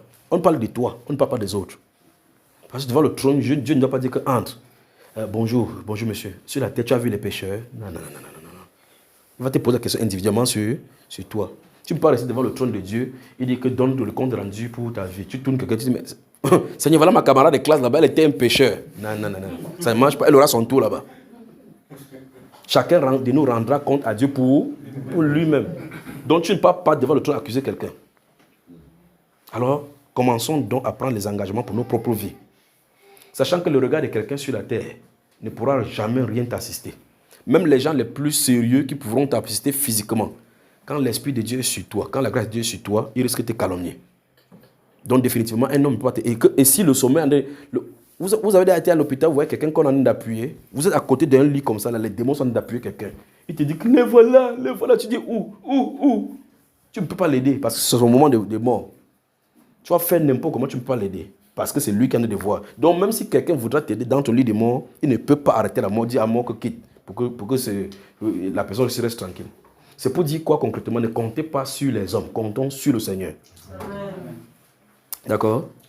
Alors, définitivement, si c'est le Seigneur qui est notre aide, alors pourquoi craindre les regards de quelqu'un? Pourquoi dire dans la famille, si je crois au Seigneur, jusque la famille va me persécuter? Quel est son problème? Quand tu es dans le mal, il t'aide. S'il faut te délivrer, si on dit que meurs pour moi, pour que moi je vais mourir, ils vont accepter. Mais quelqu'un qui ne te connaissait pas, dont tu ne connaissais pas, est mort pour toi. Pour résoudre le vrai problème fondamental que tu as. Et quelqu'un avec qui vous êtes rencontré sur la terre par hasard, tu commences à te dire que ne crois pas en celui-là. Il est qui peut te donner le commandement? Si on avait tué le tuberculose qui t'a accouché, il devait te résoudre le problème.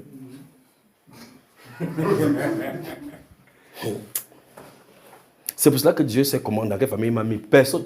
Tu vas commencer comment pour me demander pourquoi tu crois au Seigneur Jésus-Christ? Ces questions ne passent pas à côté de moi. Il y a des gens ici, tu vas dire que si je n'ai pas prié là-bas, mon père va me tuer. Donc il va te tuer. Bon, choisis entre ton père qui te tue ou Dieu te tue. Lequel est mauvais?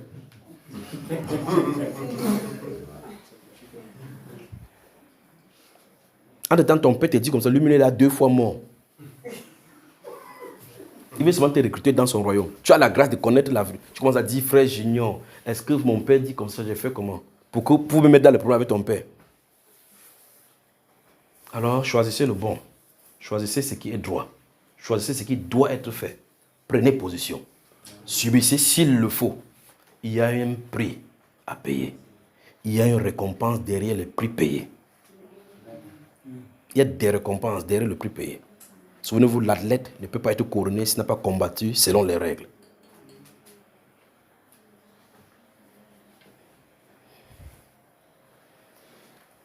Allons-y, mon frère. Mais donnez-vous vous-même à Dieu. Stop. Vous avez suivi? Vous remarquez très bien que ce n'est pas moi qui écris votre Bible. Moi, je n'ai pas de Bible. Mais on a dit mais. Donc, au contraire de ce qu'on a dit au plus haut. Donnez-vous vous-même.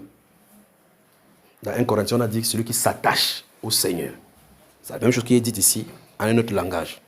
Donnez-vous vous-même. Donc, c'est votre responsabilité.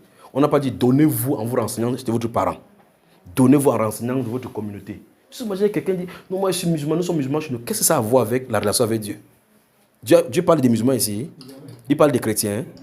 Il parle d'une relation entre un homme et son Dieu. Il dit que mon père va me tuer, c'est un imam. Si je fais comme ça, je vais déshonorer la société. Je vais déshonorer ma famille. Ok, il n'y a pas de souci. Il y a la famille ici, il y a la famille entre les démons. Quand tu vas finir ici, tu vas aller dans l'autre clan. Alors, vous devez comprendre que c'est une affaire individuelle. Dès que vous êtes conscient, vous devenez coupable de vos actions et donc préjudiciable pour votre propre vie. Par conséquent, il faut prendre position. Les gens qui font comme ça sont prêts, ils peuvent pécher par derrière, le Père ne voit pas. Mais pour servir Dieu, pour que le Père ne voit pas, ils ne peuvent pas faire ça. Quand ils peuvent pécher, il ne te dit pas que frère Junior, on fait comment pour pécher par derrière. Il peut le faire. Mais pour servir Dieu, il va te demander comment on fait pour que le jour quand son père va l'arrêter, il va venir me montrer du doigt. Donnez-vous, vous. A one is bed. C'est la Coupe d'Afrique. Au salut d'Abidjan. Donnez-vous vous-même à Dieu. Donc c'est de votre responsabilité de vous appuyer sur Dieu. Quand Dieu dit comme ça, il est là. De la même façon comme il a dit que je me tiens à la porte. De la même façon comme il a dit, invoque-moi et je te répondrai. Ça veut dire qu'il est prêt à parler. Ça veut dire qu'il a l'assurance de la réponse à la prière. Il attend que toi tu fais le pas. Invoque-moi et je te répondrai. Je t'annoncerai des choses. Donc Dieu a des choses à dire. Il cherche à qui parler. Il attend que les gens viennent à lui. Et là, il dit, donnez-vous vous-même à Dieu. Il a de donner, j'ai dit tout à l'heure, il montre le problème de l'homme. Il montre comment en sortir et l'itinéraire. Tout est ici. Ne vous livrez pas, que le péché ne gouverne pas. Donc, il nous rendons le renseignement que c'est le péché qui gouvernait sur nous. En tout cas, depuis le chapitre 4, par rapport à la foi, le péché, jusqu'au niveau de la grâce qui a été donnée. Là où le péché a abondé, la grâce a surabondé. Vivons-nous dans le péché parce que la grâce a surabondé? Loin de là. Ne savez-vous pas qu'en vous livrant à un homme, vous pouvez vous servir, vous devenez esclave? Alors, il a commencé à expliquer donc que le problème de l'homme, c'est l'esclavage dans le péché. Et il donne la solution. Désobéissez au péché. Vous avez pour droit de désobéir au péché. Quand je voyais la chose de quelqu'un, je faisais, il ne voit pas. Donc, toi, tu ne dois plus toucher à la chose de quelqu'un. Quand tu dis comme ça, la main entend, parce que c'est le membre, c'est un membre. Ne livrez pas. Vous avez compris? Très bien. Donnez-vous vous-même à Dieu. Une autre question. Comment on se donne à Dieu soi-même? Ouais, qu'on essaie de se tourner pour dire que le baptême, on baptisait par devant les gens ou on plongeait par derrière. Qu'est-ce que ça fait? Si on te plonge dans l'eau, on t'a plongé dans l'eau. Quand on te plonge pas comme ça, on te plonge pas comme ça, on t'a quand même plongé dans l'eau. On a dit plonger. Tu comprends? Voici les vraies choses qui sont profitables aux chrétiens. Je ne suis pas d'accord avec lui. Pourquoi? Il baptise, le cas il a baptisé, la main est sortie. Et puis ça fait quoi? La personne qui est baptisée, même conformément, se lève le matin là-bas, il est sorcier. Donc le problème c'est ceci. Le problème c'est, oui ou non, est-ce que Christ a transformé ton cœur, ton être intérieur? Et ici on dit, le péché est ce qui éloigne. Et voici comment on fait pour quitter. Il faut quitter le péché et s'attacher à Dieu. Donnez-vous vous-même à Dieu. Donnez-vous vous-même à Dieu comme étant vivant de mort que vous étiez. Donc quand tu partais en boîte là, tu pars à marquer, tu dis que tu étais vivant, on dit que tu étais mort. Donc quand tu dis que tu bois, je bois 2 bières, je bois ceci là, tu es mort, vrai. Il dit des morts que vous étiez. On parle là de la consécration. Consacre tout ton être au service du Seigneur. Donc la Bible déclare que si cette consécration n'est pas faite, vous êtes des morts vivants. Donc ce que vous voyez dans le film Zombie là, c'est sauf que tu marches bien. Des morts vivants. Parce qu'on dit des morts que vous étiez. Parce que c'est uniquement en se donnant totalement à Dieu qu'on vit. C'est-à-dire que si on ne le fait pas, on est des zombies. Continue mon frère. Et offrez à Dieu vos membres. Stop. Vous avez suivi frère? Certainement vous avez lu ça dans les Saintes Écritures, pas vrai? Vous avez même souligné, non? Ok. Avez-vous offert vos membres à Dieu? Si c'est oui, pourquoi ces mêmes membres sont offerts maintenant encore à Lucifer? Si c'est non, qu'est-ce qui vous a empêché de l'offrir? Si vous ne savez pas, je pose encore la question, êtes-vous prêt donc à l'offrir ce soir, cette nuit? Comprenez? Si vous prenez les choses de Dieu à la règle telle qu'il a dite comme ça, là, vous décidez de mettre cela en pratique tel que cela dit. Il y a des engagements clairs et des points infaillibles que vous devez prendre comme décision. Il se pourrait que ce qui vous pousse au péché soit une relation. Vous ne pouvez pas accepter qu'une relation soit là en bon terme avec vous en vivant dans le péché, pour que ça vous mène, sachant que ceci, c'est une relation du péché et que ça va vous mener en enfer. Et que ça vous mène à ce que vous voulez servir Dieu, mais cette relation, c'est un obstacle. Et Jésus, dans Marc chapitre 9, il dit que si ton œil est pour toi une occasion de chute, c'est pas toi. Si c'est ta main, c'est pas toi. Il faut une séparation pour une bonne communion. Il n'y aura pas d'intimité ni de communion tant que vous n'avez pas décidé, par exemple, de séparer des inutilités pour prendre ce temps et convertir au temps convenable pour le Seigneur. Ça ne peut pas. Quelque chose, vous devez perdre quelque chose. Parce qu'il a dû quitter son trône pour venir dans la boue. Vous devez quitter quelque chose pour avancer. Et si c'est quelque chose de précieux que vous cherchez, vous allez quitter les choses précieuses. Précieuses selon la chair.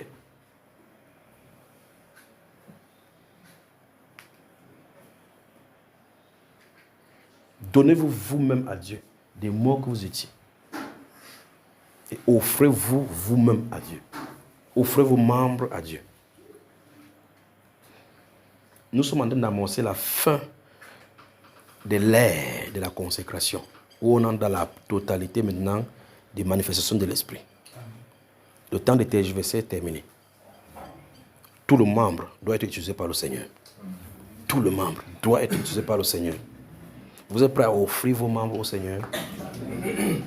J'étais en train de dire que ceci ne doit pas être fait seulement au bout des lèvres. Que Seigneur, je t'offre ceci. Vous dites, Seigneur, ma femme, je t'offre cette fleur en signe de mon amour. Et que cette même fleur, tu as acheté pour une autre personne. Vous comprenez que ce n'est pas par amour que vous avez acheté, n'est-ce pas? Donc vous offrez une fleur que je t'aime. Cette fleur-ci. Mais Dieu sait que tu as offert ces mêmes fleurs à une autre personne. L'amour n'est pas pur, ce n'est pas droit. Cet amour, si cette relation-ci sera bougée. Comment ça va bouger? Un essai, tu seras quelque part. Les deux seront là. Et tu vas voir dire à qui tu disais que tu t'aimes chaque fois. Vous comprenez ça, frère? Il y aura un moment où votre amour pour le Seigneur doit être testé. Et c'est là où vous allez dire, soit j'aime le Seigneur, soit je n'aime pas. Là, on doit devoir voir. Nebuchadnezzar a eu ça avec Daniel, avec Abednego. Il fallait faire le choix entre le Dieu qu'il sert. Et Daniel avait déjà fait son choix. Abednego, Chad avait fait leur choix. Les apôtres avaient fait leur choix.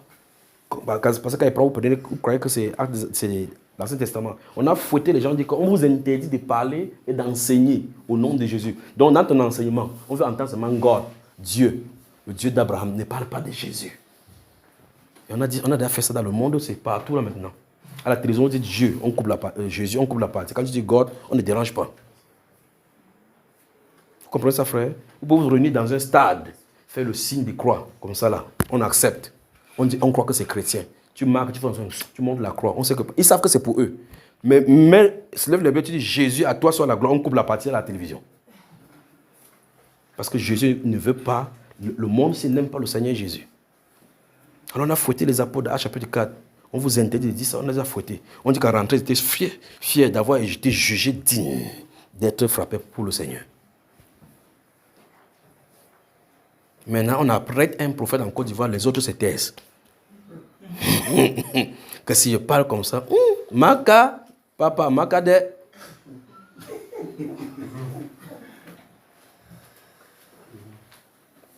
Vous êtes prêts à servir le Seigneur vraiment?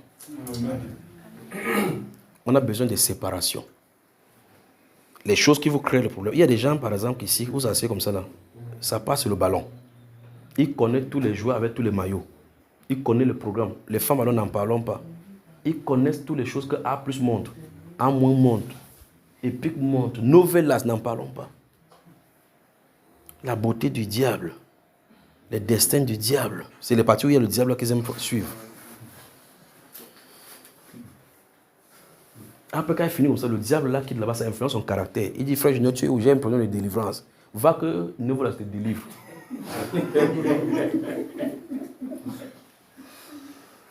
Parce que vous passez le temps, là où vous passez le temps à méditer, ça va vous amener dans cette direction-là. Satan vous nourrit avec ses instruments. Quand vous êtes rassasié, vous venez lui déranger. Voici le temps de manger pour le Seigneur. Nourrissons-nous pour le Seigneur, d'accord? Ce n'est pas pour le Seigneur que nous sommes de le faire, c'est pour vous. Parce que Dieu, s'il arrête le monde maintenant, il n'a rien à perdre. Si tu dis tu vis dans la sanctification, si tu pars, va pécher, va chez le prostitué. C'est quand il va te donner les, vous savez, les MST, quoi. Quand tu vas pisser, le pipi ne va pas sortir. Tu vas invoquer tout le nom de Jésus que tu connais. Et tu vas dire que pourquoi ai-je négligé la correction. Or, quand il dit ne commets pas l'impudicité, tu commets, ça lui fait quoi à lui? C'est toi. Quand on va venir t'appeler le coup, tu vas appeler qui? C'est toujours lui, non? Et c'est son coup qu'on l'appelle, qu'on appuie. Alors, choisissons donc à faire ce que Dieu a dit qu'on fasse. Vous avez un rôle à jouer. Premier rôle, décider d'accepter ce qu'il a dit. Premier. C'est-à-dire être prêt à se soumettre à sa volonté. Dans 1 Thessaloniciens chapitre 4, il dit ce que Dieu veut, c'est votre sanctification. Ce qu'il veut, c'est ça. Donc voilà sa volonté parfaite pour nous. C'est que chacun de nous sache posséder son corps dans la sainteté et l'honnêteté, sans nous livrer à une convoitise passionnée comme font les païens qui ne connaissent pas Dieu. C'est que personne n'use de fraude dans les affaires, parce que Dieu tire vengeance. C'est le Nouveau Testament, ça. C'est le langage du Nouveau Testament. Il tire vengeance de toutes ces choses. Si quelqu'un rejette ses préceptes, ce n'est pas l'apôtre pour qu'ils ont rejeté. C'est Dieu lui-même. Parce que servir Dieu, c'est faire sa volonté. Vous rejetez sa volonté, vous le rejetez. Alors, je te disant ceci, si vous voulez commencer avec Dieu, il va falloir que vous commenciez à admettre ce qu'il a dit. C'est-à-dire à soumettre votre volonté sous sa volonté. Toute notre volonté doit disparaître. Lui, il doit faire. C'est sa volonté que nous devons accepter. Et si donc vous êtes partant donc pour accepter sa volonté, la deuxième chose à faire, c'est mesurer le prix à payer. C'est-à-dire, est-ce que vous êtes prêt à ce que votre famille vous persécute, vous subissez et vous avancez? Est-ce que vous êtes prêt à ce que dans votre lieu de service, on voit le changement et que vous subissez? Il se pourrait que le cercle de votre ami que vous considérez comme vos amis sont ceux qui vous amènent toujours dans le cercle du péché. Et par conséquent, les numéros même doivent être changés. Les puces doivent être cassées, changer totalement de numéro. Et il leur dit clairement quand il le faut. Tu me cherches pourquoi? Ah, il voulait qu'on parte à Maki la prendre 2 bières. Je ne bois plus la bière, il n'appartient pas à ce cercle. Ah, qu'est-ce qui t'arrive? Tu es entré dans le truc Alléluia là? Oui, je suis entré là-bas. Il y a même des bonnes façons pour faire chasser ces gens-là. S'il vient chaque fois, tu dis, viens, j'ai lu quelque chose dans la Bible, viens, on parle de la Bible. Il t'assoit là-bas, même par respect pour toi. Tu dis, Jésus a fait ceci, Jésus a fait ceci. Il va faire ça. Dès qu'il parle là, il ne te cherche plus. Donc voilà les meilleures façons de les chasser. Vous comprenez? Il dit bien, si vous avez des amis qui vous cherchent chaque fois que vous allez boire, dites-leur maintenant que vous avez trouvé un sur des bassons, que ça saoule bien. Et c'est quoi? Il dit, viens, on va voir. Vous asseyez là-bas, vous prenez les gens, ça peut venir dire qu'il y a une boisson là-bas, que quand tu bois, tu ne peux pas plus au maquis. Il dit, quoi que j'ai de boisson? Jésus a dit ça à une femme là-bas. Vous commencez à lire. Si tu veux ces boissons-là, il va dire que tu veux m'amener où là? Quand il va partir, là, il ne viendra plus. Tu vas les chasser comme ça, ils vont partir. Mais ceux qui seront pour Dieu vont rester pour dire, ah, c'est intéressant ça. Mon frère, ne vois-tu pas que quand on va à Maki, on dépense l'argent pour rien? Tu finis de faire ça, tu peux boire, tu saoules, tu insultes des gens, tu cherches des femmes. Alors que cet argent, tu pouvais faire l'économie pour faire telle chose à la maison. Et oui. Et prions, pourquoi ne pas consacrer notre corps au Seigneur? Si c'est quelqu'un du Seigneur, il va dire, ah, c'est même vrai ce que tu dis. S'il ne veut pas, il part. Tu continues avec ceux. La Bible déclare rechercher la paix avec tous. C'est ça?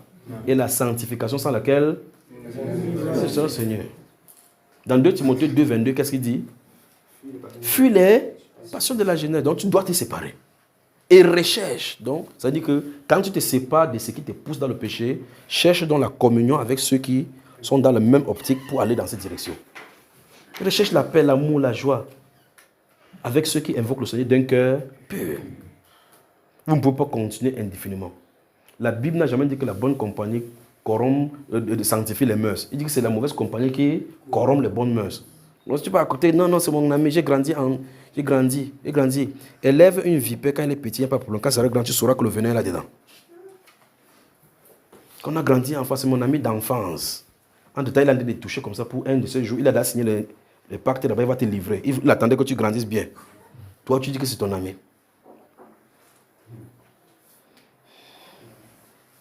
Donnez-vous vous-même à Dieu. On doit se donner à Dieu. Pour cela, on doit admettre d'abord que Dieu a raison, nous avons tort. On doit désirer se soumettre à sa volonté. Désirer se soumettre à sa volonté, ça veut dire que vous êtes prêt à abandonner n'importe quoi qu'il montrera dans votre vie comme un instrument d'iniquité. Il dit bien n'importe quoi. N'importe qui. Alors Dieu doit être souverain parce que nous lui appartenons. Vous savez, mon frère? Allons-y. Et offrez à Dieu vos membres comme des instruments de justice. Stoppons là-bas. Il dit ces choses-ci, c'est les meilleures prédications que qu'un être humain puisse avoir sur la terre. Les meilleures prédications, ce n'est pas que ta PSS, c'est ton année de gloire. Comment tu vas avoir l'année de gloire étant dans le péché? Comment? Que les églises là commencent à enseigner juste ça et voici les auront la foule là. Ce n'est pas un jugement qu'on fait sur les gens, non. C'est que c'est l'appel à se tourner vers Dieu. Les gens peuvent être dans ce qu'ils appellent maison de Dieu, étant loin de Dieu. Et certaines personnes sont dehors et disent Seigneur, je ne suis même pas dit d'entrer là-bas. Pourtant, ce n'est même pas la maison de Dieu. Lui, il est justifié. Il y a des gens qui sont dehors et cherchent seulement la voie pour chercher Dieu. Quand ils viennent là-bas, on croit qu'en lui disant que tu vas être riche, alors que la personne cherche plutôt Dieu. Parce qu'on a vu que dans la prédication sur les richesses, maintenant, c'est ça qui attire les gens. C'est pour ça qu'il cherche des foules. Dieu, lui, ne cherche pas des foules. Il a ses nombres à lui qui vont entrer. J'espère que vous êtes parmi, non? Amen. Donc, vos membres doivent être instruments de justice de Dieu. Pour cela, vous devez les lui offrir. Parce qu'en fin de compte, nous lui appartenons. Allons-y, mon frère. Car le péché n'aura point de pouvoir sur vous. Donc, ça veut dire qu'en fin de compte, la Bible nous dit ici qu'il n'y a pas de territoire neutre. Vous ne pouvez pas rester par vous-même, vous garder du péché. Il faut se réfugier quelque part. Il dit, si vous faites ça, le péché n'aura pas de pouvoir sur vous. Vous restez pour vous contrôler vous-même, vous n'aurez pas d'excuses, le péché va régner. Donc, de l'autre côté, on retrouve donc ici, encore une fois de plus, Galates chapitre 5, verset 16. Je dis donc, marchez selon l'esprit, et vous n'accomplissez pas les désirs de la chair. Car la chair des désirs contraires à ceux de l'esprit, il en a des contrats afin que vous ne fassiez point ce que vous voulez. Donc, l'être humain ne peut pas rester neutre. Vous devez choisir un camp. Soit le camp de la chair gouverné par Lucifer, ou le camp de l'esprit gouverné par Jésus en symbiose avec lui, en unisson avec lui. Bonsoir Abidjan. Bonsoir. Vous avez médité sur ce que je viens de dire, vous avez choisi votre camp. Je ne pense pas que vous avez laissé la maison, laissé vos foyers, vos femmes, avec le froid qui fait là maintenant dans les températures, pour venir ici comme ça, et n'avez pas fait le bon choix. À moins que vous signiez l'Indien comme Judas pour voir comment l'affaire là va finir. Vous savez, Judas a résisté jusqu'à la Sainte Seine, pas vrai? Alors donc, nous ne pouvons pas nous réunir comme ça toute la nuit comme ça là pour blaguer, pas vrai? Sinon, ce serait mieux que tu te couches, tu dors. Si vous êtes du peuple qui a décidé d'en découdre avec les effets de cette nation-ci, de cette vie-ci, pour servir le Seigneur, coûte que vaille. Alors vous êtes dans le plan parfait du Seigneur. Ne servez pas Dieu dans cette génération en suivant la foule. Dans la foule, vous allez vous égarer. Dieu veut les gens à part, les mis à part. Les mis à part, consacrés, c'est ça que Dieu veut. Oh, on a fait au grand stade d'Abidjan, il y avait 50 000 personnes. Ça, c'est pour vous. Combien étaient pour Dieu dedans? Combien, lorsqu'ils sortent là-bas, vivent la vie de Dieu hors de leur religion? C'est-à-dire que tu es dans ton lieu de service, il n'y a personne qui te surveille. Tu vis dans l'intégrité. Tu vois, tu es quelque part, tu es seul, tu vis dans la sanctification. Quand même personne ne sera là pour te voir. Parce qu'en fait, quand tu vis par la sanctification pour les yeux de tes frères, c'est parce que quelqu'un a dit ce qu'il veut, c'est ta sanctification.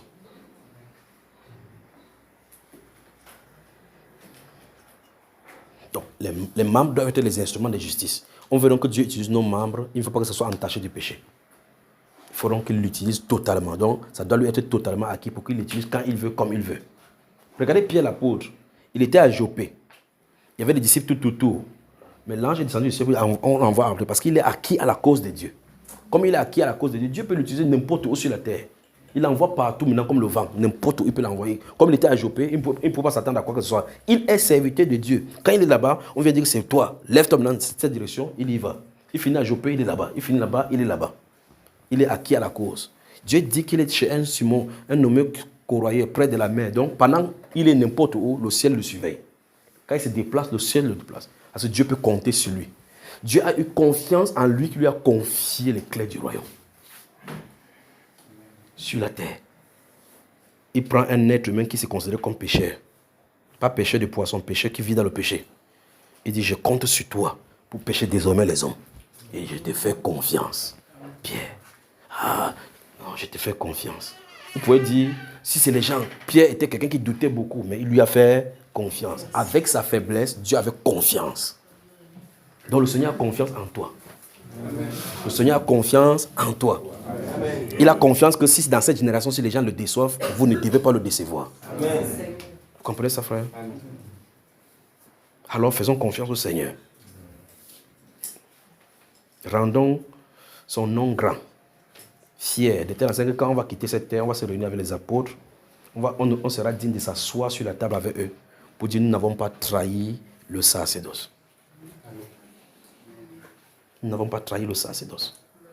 On a passé le flambeau, nous avons couru jusqu'à la fin pour mettre ça sur le chandelier. Dieu cherche les gens qui sont acquis à sa cause. Des gens sur qui il peut dire Abidjan, Abidjan. Il dit à quelqu'un dans une vision, va dans telle rue, il y a telle personne là-bas. Ananias est acquis à sa cause. Il peut lui communiquer sa volonté, va là-bas. Parce que c'est son représentant sur la terre. Les sataniques ont leurs représentants sont partout, partout, partout. Quand ils veulent faire, vous allez en bord du plage, ils sont en train de faire des sacrifices. Ils font ça pour contacter les puissances des ténèbres. Si on lui demande de faire 7 jours dans l'eau sans se laver, il le fait. Frère Junior, 3 jours de jeûne. Frère Junior, ça fait depuis 2019, on jeûne, c'est long. On va mourir depuis que tu es mort. Mais eux, ils font ça pour avoir la puissance pour venir te combattre. Les membres doivent. Dieu veut que nos membres lui servent comme instrument de justice pour que s'il a besoin de guérir quelqu'un, il n'envoie pas la main d'en haut pour le faire. Il te donne l'impulsion sur le cœur. Impose la main à telle personne. Tu y vas, tu mets juste à la main, que le Seigneur te bénisse. Et la personne fait, frère, là où tu as mis la main, j'ai senti quelque chose passer. La personne est étonnée. Tu vois, la personne c'est un instrument de Dieu. Dieu l'utilise quand il veut, comme il veut, sans même son avis. Instrument de Dieu.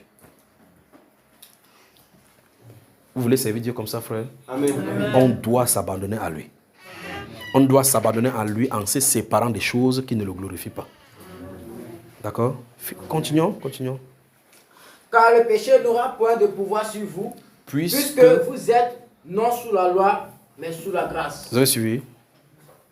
Donc, sous la grâce, il y a un principe, le principe d'abandon.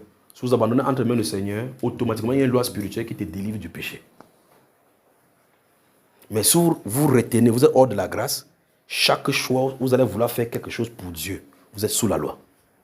Donc, la loi de la grâce invite les hommes à s'abandonner entre les mains du Seigneur. Pour que celui qui a la grâce, qui est l'auteur de la grâce, contrôle des circonstances. Remarquez, abandonnez-vous entre les mains du Seigneur. Puisque vous êtes sous la grâce et non sous la loi. Abandonnez-vous donc. C'est-à-dire que sous la grâce, il y a des décrets concernant ton style de vie. Des décrets concernant le péché. Le péché connaît que si quelqu'un est abandonné à Dieu, il n'aura plus le pouvoir.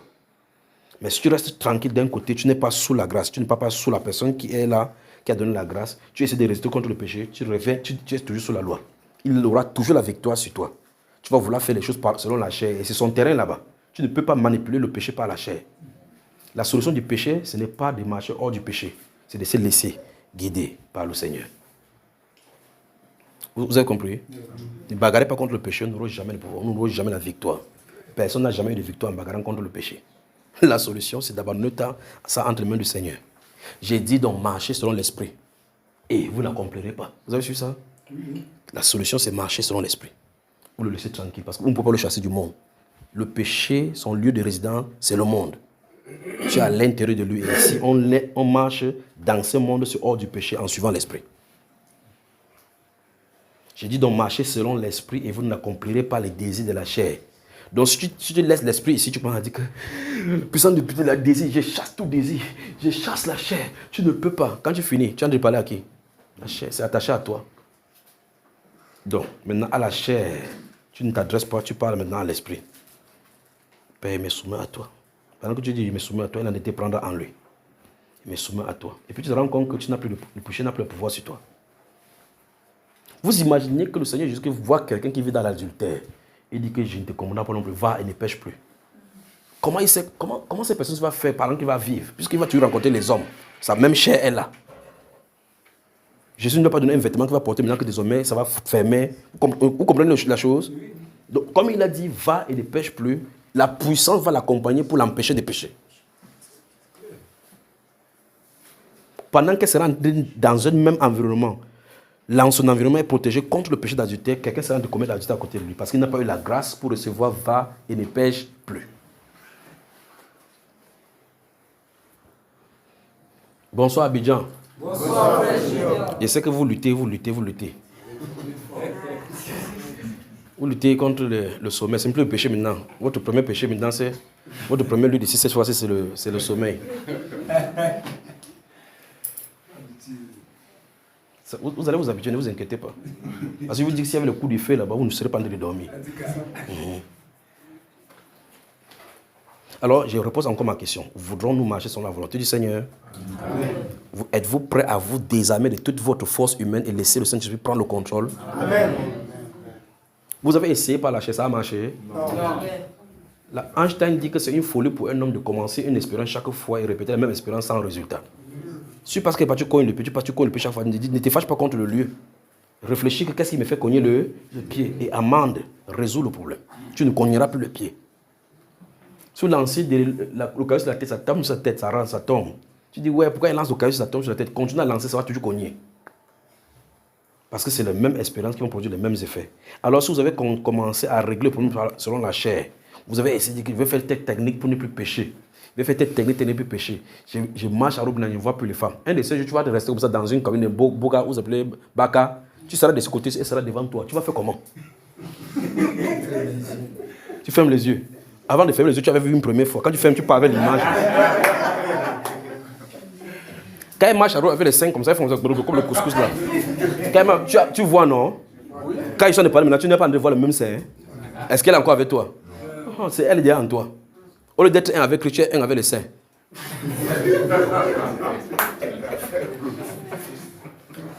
L'œil est la lampe du corps. C'est pour ça que Satan fait toutes ces perversions-là, c'est pour pervertir notre intérieur.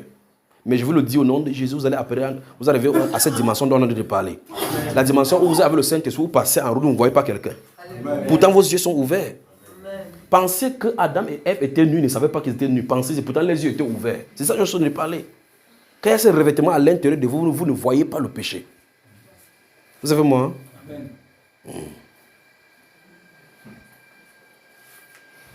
Je me souviens d'une femme quand j'étais à...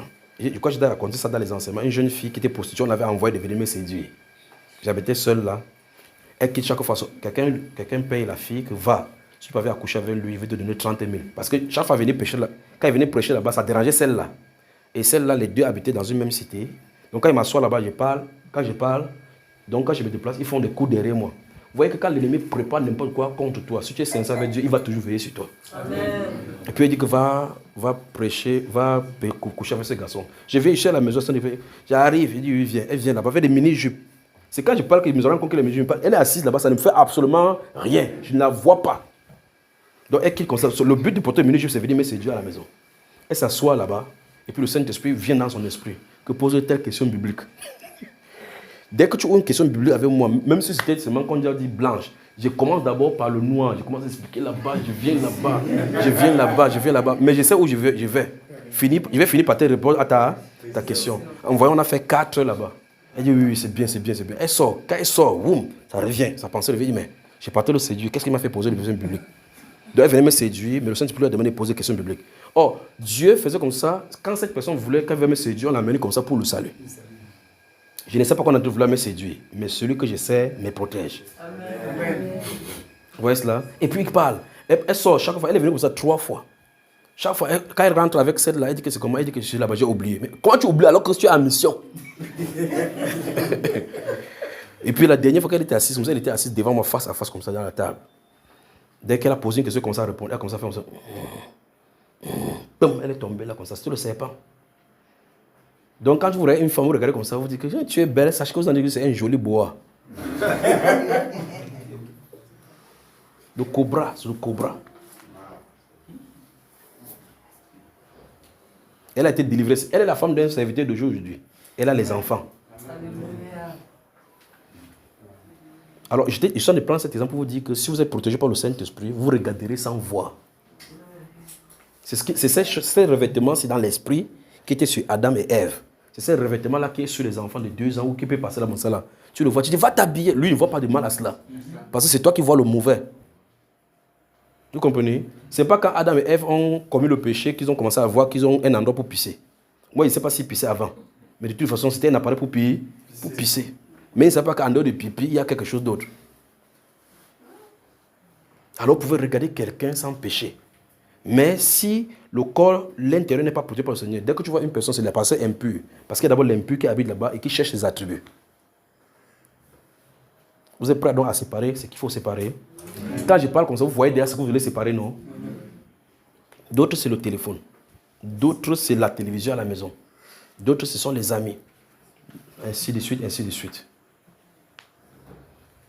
Fermez la Bible. Ça, c'est le premier volet. On a dit là-bas qu'on offre son corps, ses membres entre les mains du Seigneur.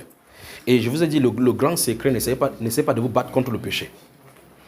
Essayez de se battre contre le péché, c'est un peu comme si vous êtes dans un grand océan, comme l'océan Atlantique. Vous essayez de battre rapidement l'eau pour aller en bordure de mer. Vous perdez votre temps. Vous comprenez? À un moment donné, quand vous êtes dans la mer, si ça vous dérange, laissez-vous justement aller. Ça va vous trimballer comme ça trimballe les écumes. Ça va vous amener. Mais si vous battez, vous descendrez. Et parce qu'il n'y a pas de puissance contre la mer. Ainsi, il n'y a pas de puissance contre le péché. La seule solution du péché, c'est le Saint-Esprit. C'est lui qui libère du péché. Marcher selon l'esprit. Et comment marcher selon l'esprit? En s'abandonnant tout simplement. C'est simple comme bonjour. Quitter le péché est simple comme bonjour. Parce que quitter cette maison, s'il n'y a pas deux façons. Tu passes là, tu sors. Voilà la porte. Offrez-vous vous-même à Dieu.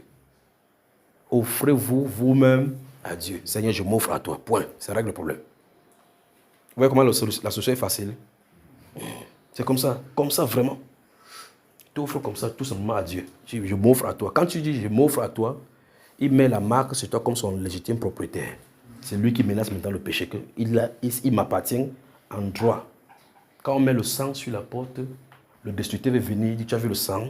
Oui, il touche à personne là-bas. Oh, il a fait comme ça, là, c'est le sang qui t'indique. Il y a le sang, oui ou non. Non. Alors ses péchés sont pardonnés. Vous avez compris ça, frère? Très bien. Vous êtes prêts à vous offrir?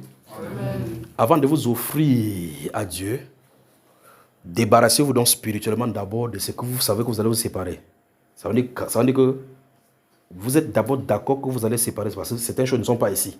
Donc quand vous arrivez à la maison le matin, c'est la chose que vous allez faire pour vous débarrasser. C'est le signe pour vous dire que vous êtes en adéquation avec lui, que vous êtes d'accord avec lui, que vous avancez. Vous comprenez les frères?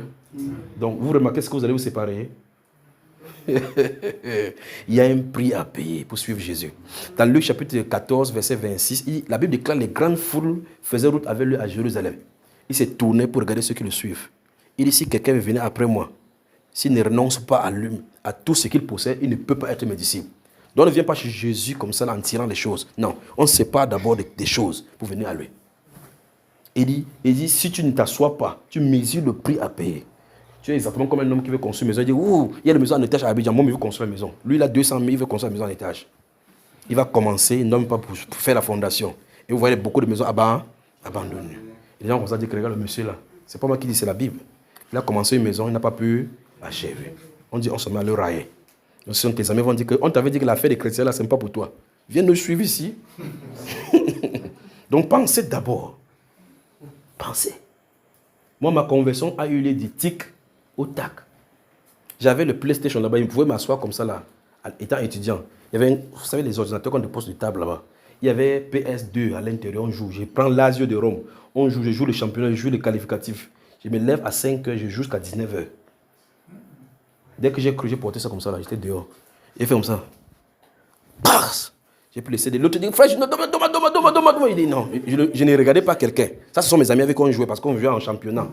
Comme on était dans la cité des étudiants, quand je me mets sur ce clavier, l'autre se met sur ce clavier. Donc on jouait comme ça en cours. On fait des compétitions parce que vous pouvez jouer contre l'ordinateur, vous pouvez jouer contre une autre personne. Donc voilà c'était ma pierre d'achoppement là-bas. Je me lève comme ça, j'ai la brosse, je me tourne comme ça là. Avec la brosse, il est 19h, 20h. Je sors pour chercher à manger, je reviens là-bas jusqu'au matin. Vous comprenez? J'ai pris le CD, il cassé. Il dit après tout le monde, tous ceux qui étaient dans le truc, dans leur cité sont sortis. Ils me voyaient brûler. Je ne m'occupais pas d'eux. Vous entendez les murmures commencent. Qu'est-ce qui est arrivé au gars-ci? Vous comprenez ça, frère? C'est l'homme bizarre qui m'a touché. L'homme bizarre m'a touché et je suis devenu bizarre. Et c'était la dernière fois que j'avais fini avec PS. Je ne connais même plus quelle est la configuration depuis ce moment de 2005. Pax, dépose, je mets le feu. Oui, c'est vrai que tu es converti, tu devais quand même donner ça aux gens. Je ne rends pas compte à quelqu'un. J'ai dû me séparer de cela. Et depuis ce jour, quand je me suis séparé de ça, je n'ai plus jamais été tenté pour y rentrer une seule fois. Mais s'il y a un homme qui te drague et que tu prends son numéro, tu caches, comme c'était bébé, maintenant tu mets chaise en cuir. Quand tu mets chaise en cuir, tu connais que c'est bébé dont tu parles. Pas vrai? Regarde quelqu'un dit sois sincère. Encore, sois sincère. Sois sincère. Vous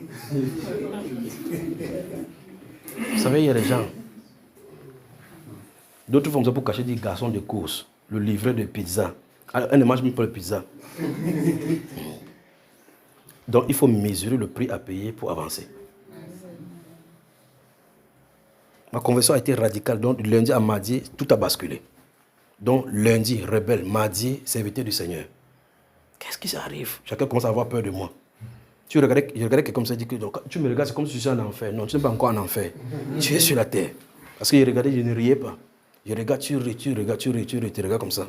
Tu dis, Junior, qu'est-ce qui ne va pas? Il te regarde toujours comme ça. Tu regardes, quand tu finis, tu te fatigues, tu pars, je continue dans la Bible. Souvent, dans la cité, j'avais une table, quand tu entrais dans la cité, il y avait une seule porte pour entrer. Quand les gens partaient boire, je suis sur la table en train de lire, il y a le vent, il lit. Et quand il rentre, je le regarde. Il me regarde comme ça, en partant dans sa chambre, il part. Il ouvre la chambre, il me regarde, il fait comme ça, je le regarde. Il entre dans sa chambre. Après, il rentre avec l'alcool, il dit, Junior, n'est-ce pas, Jésus a transformé l'eau en vin? Il dit, oui. Il dit, où est-ce que c'est écrit qu'on ne boit pas? Il dit, tu as bu, non? Il dit, oui, va dormir. Parce que même s'il démontre que tu n'as pas boire, tu n'as plus le choix. Tu as déjà bu.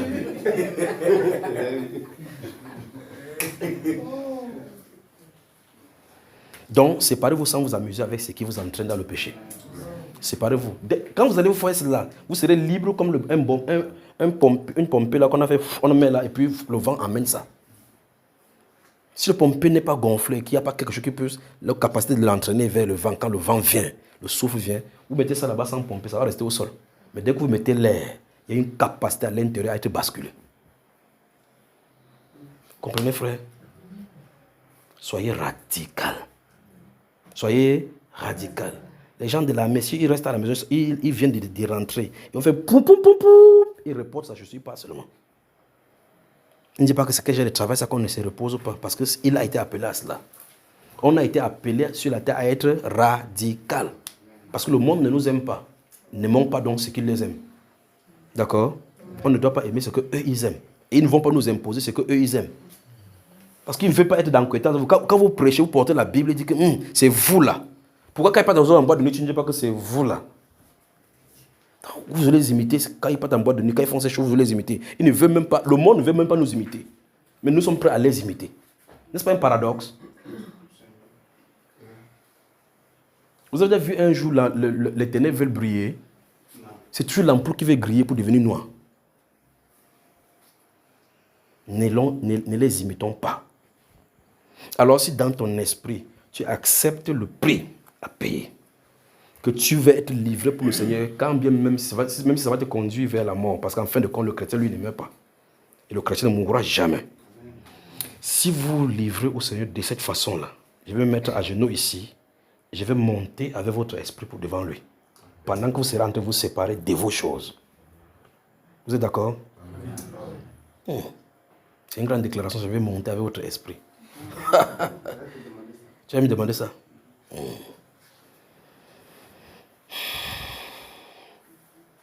Vous êtes prêts à vous livrer entre les mains du Seigneur Jésus? Amen. Vous êtes prêts à vous séparer de toutes les redondances qu'il y a dans vos vies?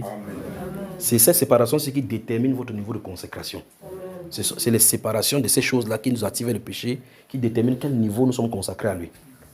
D'accord? Vous connaissez les choses qui vous tiennent dans le monde, pas vrai? Amen. Parlez-lui, livrez-vous-même à Dieu. Enfin, en lui faisant la promesse que dès que vous sortez ici, vous commencez. Je vais voir des êtres radicaux en mai quand je viens ici au nom du Seigneur Jésus. D'accord? Radical dans la prière, radical dans le jeûne, radical et déterminé quand tu travailles, tu devais être intransigeant par rapport. Ton travail doit être rigoureux. Quand tu sais, si tu sais l'État, que l'État, quand il veut prendre quelqu'un à témoin, dit que non, celui-là, il est juste. Que les ténèbres témoignent de ton intégrité. Alors parlez au Seigneur, parlez au Seigneur.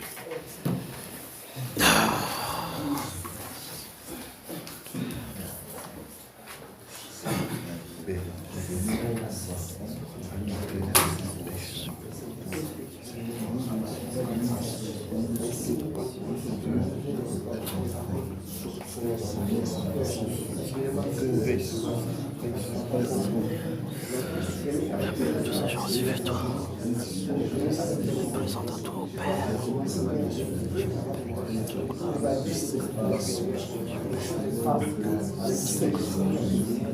Gloire de gloire.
Donc,